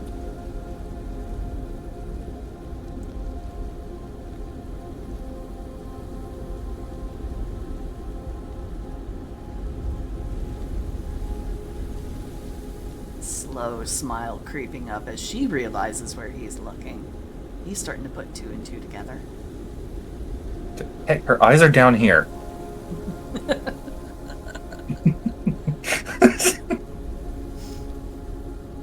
You can see his lip twitching. As I've already told some of your other companions, your little fallen one here in the snow, we don't have what you're looking for.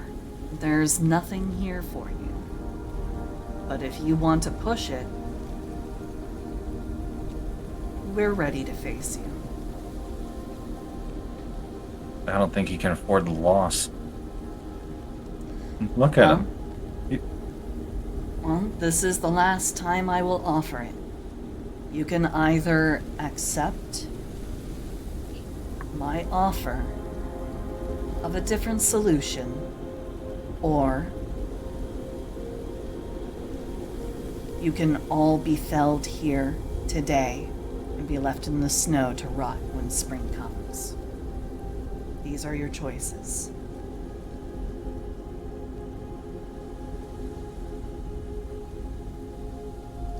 So a question, are you trying to persuade him out of a fight, or are you trying to scare him? She is trying to intimidate. Give me an intimidation roll as he licks his lips, looks from you to the fortifications, then back to his diseased Does she get squadron. advantage because of everything that has been prepped and done? That would probably be with persuasion, but I chose the harder one. I'm choosing to try and spook him. So this is me trying something I'm not guaranteed to be victorious with. Well, again, he's looking back at his comrades, how fortified we are. And the fact he recognizes what the fuck I've got on my head. Intimidation with advantage. Yay, Yes. thank you. I'm helping. Dirty 20. I rolled real low. Like tragically low on that one. I have been tell you this just one. He looks back and he sees a few more of his soldiers have fallen over in the snow. He looks back to you.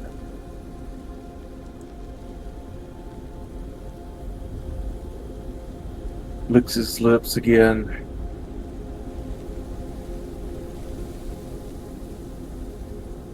You see him, and then you don't. As he turns invisible and you see footsteps rapidly moving away. Can I give chase? Yes, please. So, Mercury, take me with you.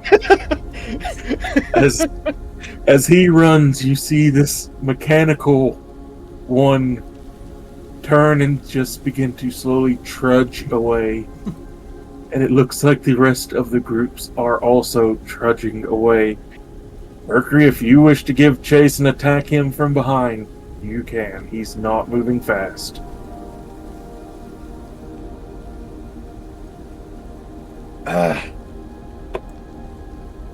Mercury kinda wants Octavia to. was set for war, so if Mercury doesn't immediately, Octavia is going to cast Entangle. All right, that'll settle it then. So you said Lash said that Mercury wants her to pick him up, or wants him to pick her up. Yeah, Mercury, take me with you. Like she holds out her hand for Mercury to take.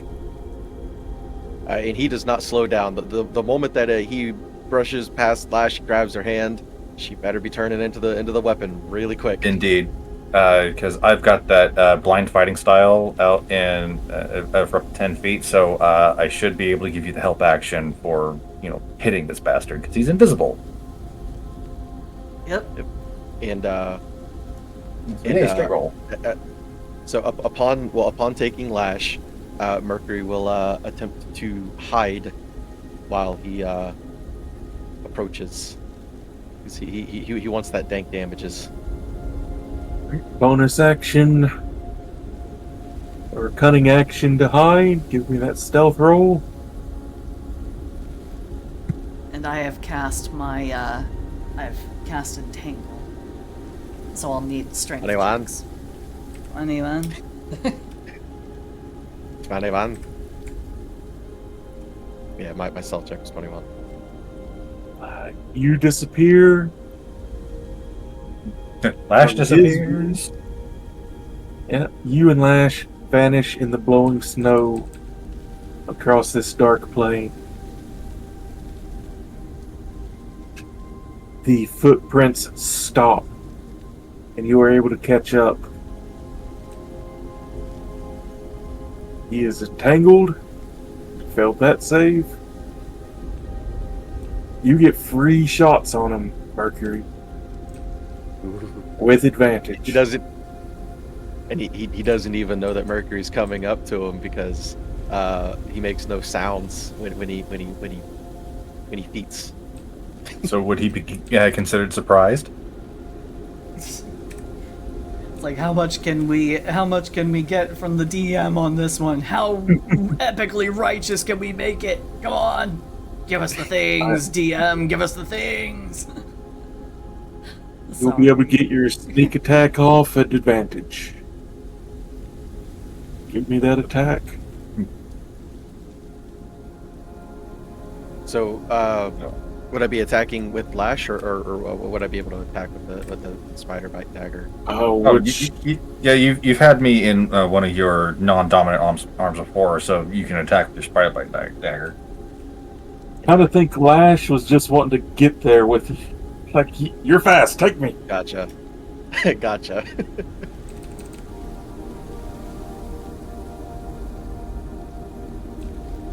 Let's see if Mercury can drop the Warlord in one.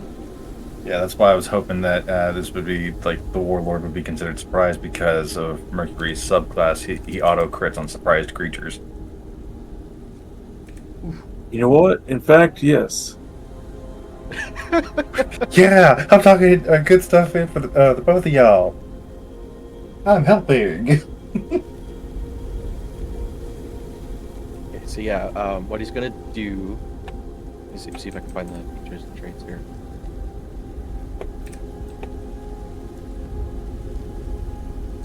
Okay, just make your attacks at advantage, and then we can add on all. Well, no. I had to look for something specific first. Oh.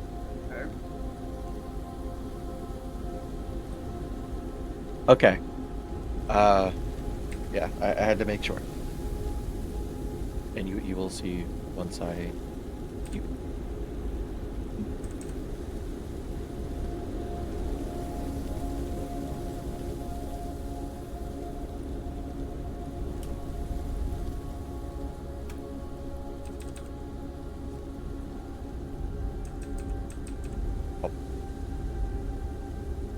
I gotta do that advantage. I forgot to do it at advantage. So just roll it again. Yeah. Wow.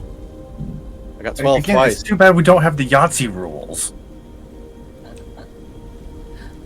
It's too late for Yahtzee rolls. I know. That was his regular spider bite. He plans on biting the fucker, like outright. You're going to fight that diseased thing? Well, he's got a +5 on his saves.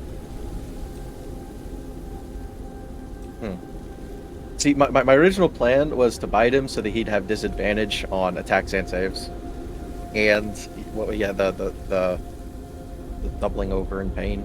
I mean, he's biting him to inject venom. He's not slurping him. But he's a dwarf, and dwarves are resistant to poison. He's blowing, not sucking. Either way, well, shit. If they're resistant to poison, then they'd be resistant to his daggers, though. Yeah. So I might as well just use the fucking guitars then. Go for it. Okay. We're gonna retcon that. Yeah, I think Mercury would know about the beings that would be not as susceptible to his poison. We actually did have that conversation in the last session where we were talking about how dwarves, because they're so, keen on all the drinking and everything, it makes them pretty resistant to, the toxins and crap. Well, you see, my memories float. My memories float in an empty void, never to be heard from again. But the guitars, 25 to hit for 7 damage. Roll another d4, please. He is surprised, so this automatically counts as a crit as long as you hit him. Oh, okay. So 2. And then roll 4d6 for my sneak attack damage. Is that doubling it? Yeah, roll another 46. Oh. Gotta love them crits, baby! So that's 29 for the sneak attack itself. Then, oh yeah, the fire damage was the. Well, yeah, that's a try. I have to do that.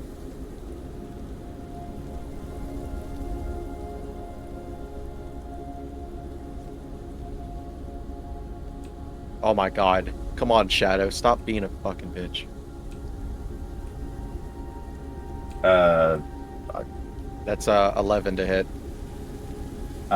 So as a weapon, I do have the feat that lets me do spells, but I need Mercury to do the verbal component for me. So as a reaction, I guess Mercury will just let out a little yelp as he is silvery barbsing himself now. Well, first off, does 11 hit? No. Okay, so the silvery barbs. Yeah, that's why I was silvery barbsing before he said anything. I knew for a fact that 11 was not going to hit.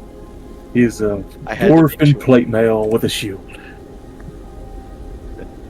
Okay. He's chomped right now. Roll that again. Am I getting the advantage? Yeah. Yes. Okay. But Hey, still guess what? The same I know. exact roll. 1 and 2, 1 and 2. There's no Shadow's way. after you tonight. There's no way. That's bonk.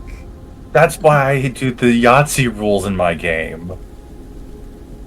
You know what? Just because it's that impressive, not only rolled the same number twice, but rolled The same pairing twice. the same pairing twice. I'm gonna say that's a hit. Because good God, that Oh wait, he's That's also the restrained. harder roll to make. He's also restrained because of entangle. So Oh, yeah, that's where the advantage was coming from. yeah, I'm just gonna go ahead and speed say 0, attacks I'm just going to go ahead and Okay, say so- yes, that is a hit because good God, that's not going to happen again. Okay, so So we'll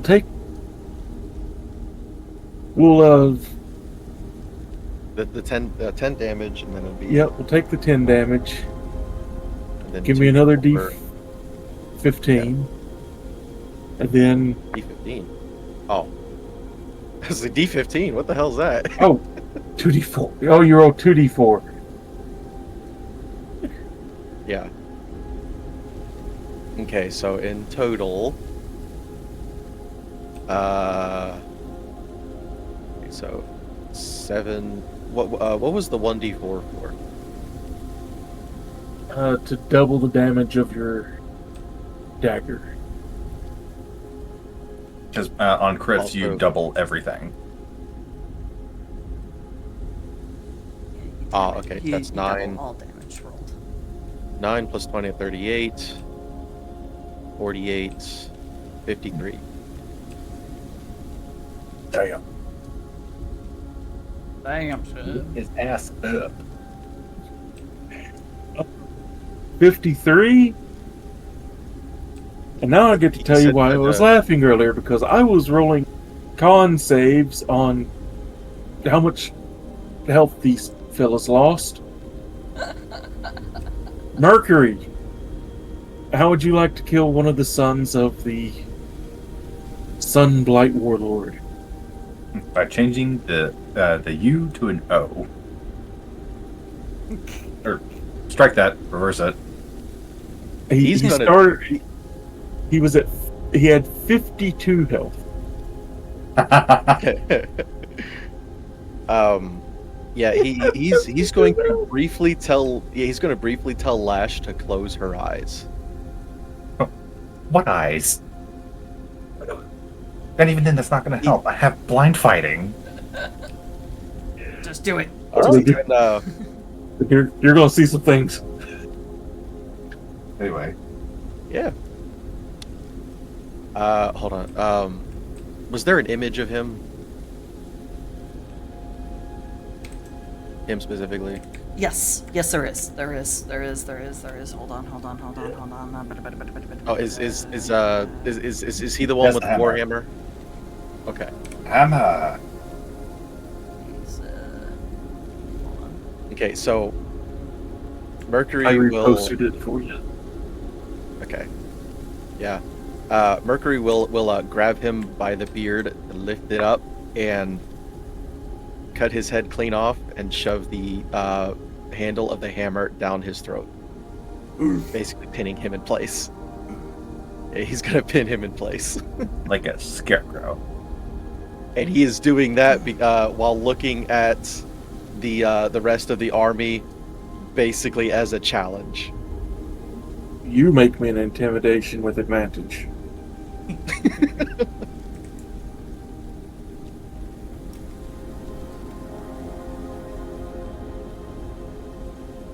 "17."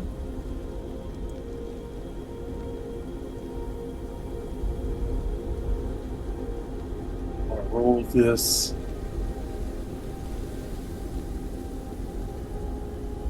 For in fact, I'm going to roll this for all of them at disadvantage because that was their leader. Yep, He just that was their leader. They're all feeling sick as dogs. The Shit's not formations- going well. the formations break. All of them go invisible, and footprints retreat into the distance. You have And routed Lash, the Dwarven siege, or the Dwargar siege. and Lash will say quietly to Mercury in his head, "At this rate, either the diseases will catch up with them, or the myconoids will." Well, either Oh, way. right, the myconoids were supposed to come with them. Mm-hmm. Either way, we're going. As the Dwargars, as the siege breaks, you see the myconoids that came with them. And that group is being decimated by the mushroom-infested ogre, and 5 spore-infested bodies. And it's not going very well for the Dorgars. So No, the it's not. Dorgar are being routed. They are being... Oh boy. Octavia's just going to turn back to the town and go, well, there's really never going to be a better time to get rid of a problem permanently than now. At your leisure, gentlemen. And Octavia will turn and she'll just start walking up to the action.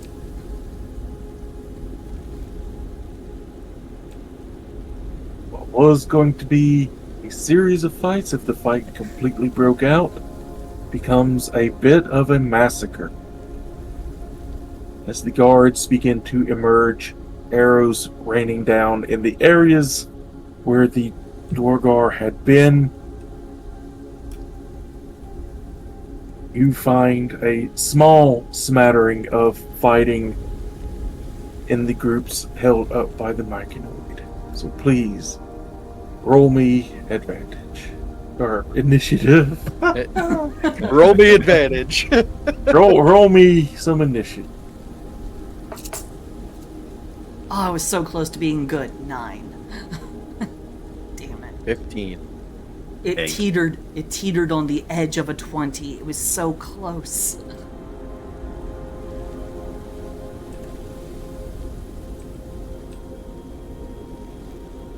Well, I'm going to be with Mercury the entire time anyway, so. Yeah, for Lash's info, Mercury knows he's gonna have to apologize to her after the fight is over for what he just did. Oh, no, she was already on board with the Durgar needing to die. Oh no, I'm talking about the way he did it. I don't think the how things happen, it's very much the why. And if there's a good reason for it. And this guy was evil as shit. Yeah, like, there was already a big conversation ahead of time last session.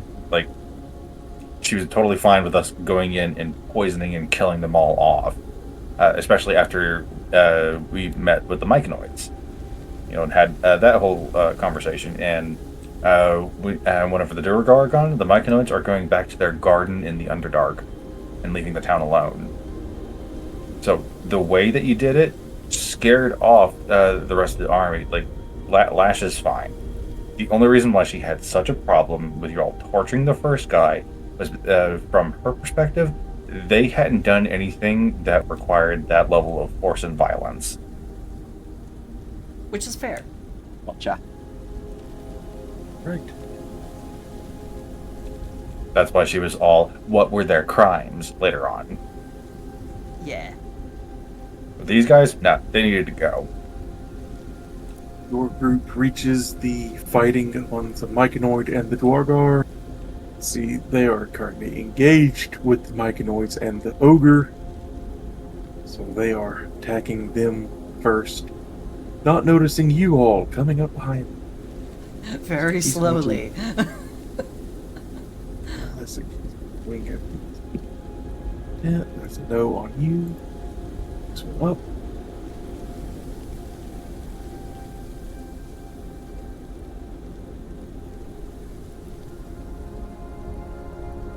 No.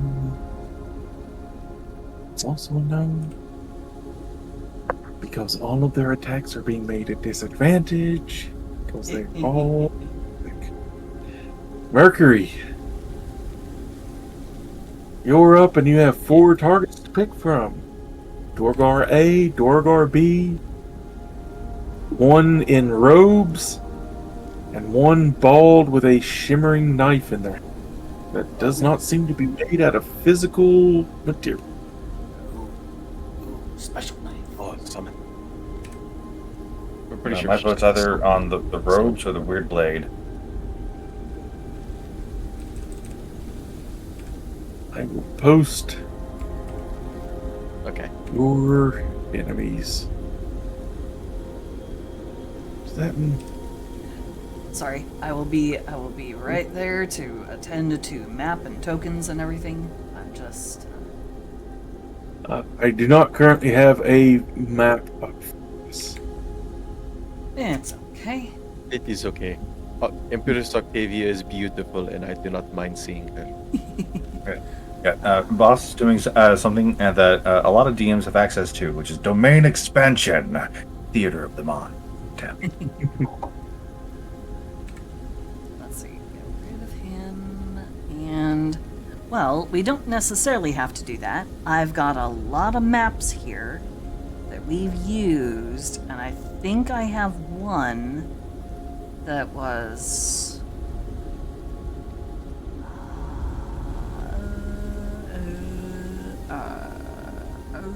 nope, I must have gotten rid of it. Damn it. Here are there's two of the ones with the hammer, and one of the other two.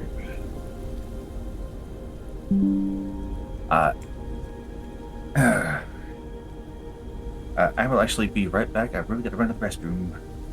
Not Yeah. the- Before we get deep into the fighting, let us all take a bit of a break. Yep. Stretch, get a drink, get a snack, all the good stuff. Yep. So, be back in about 10 minutes. Okay. Or before.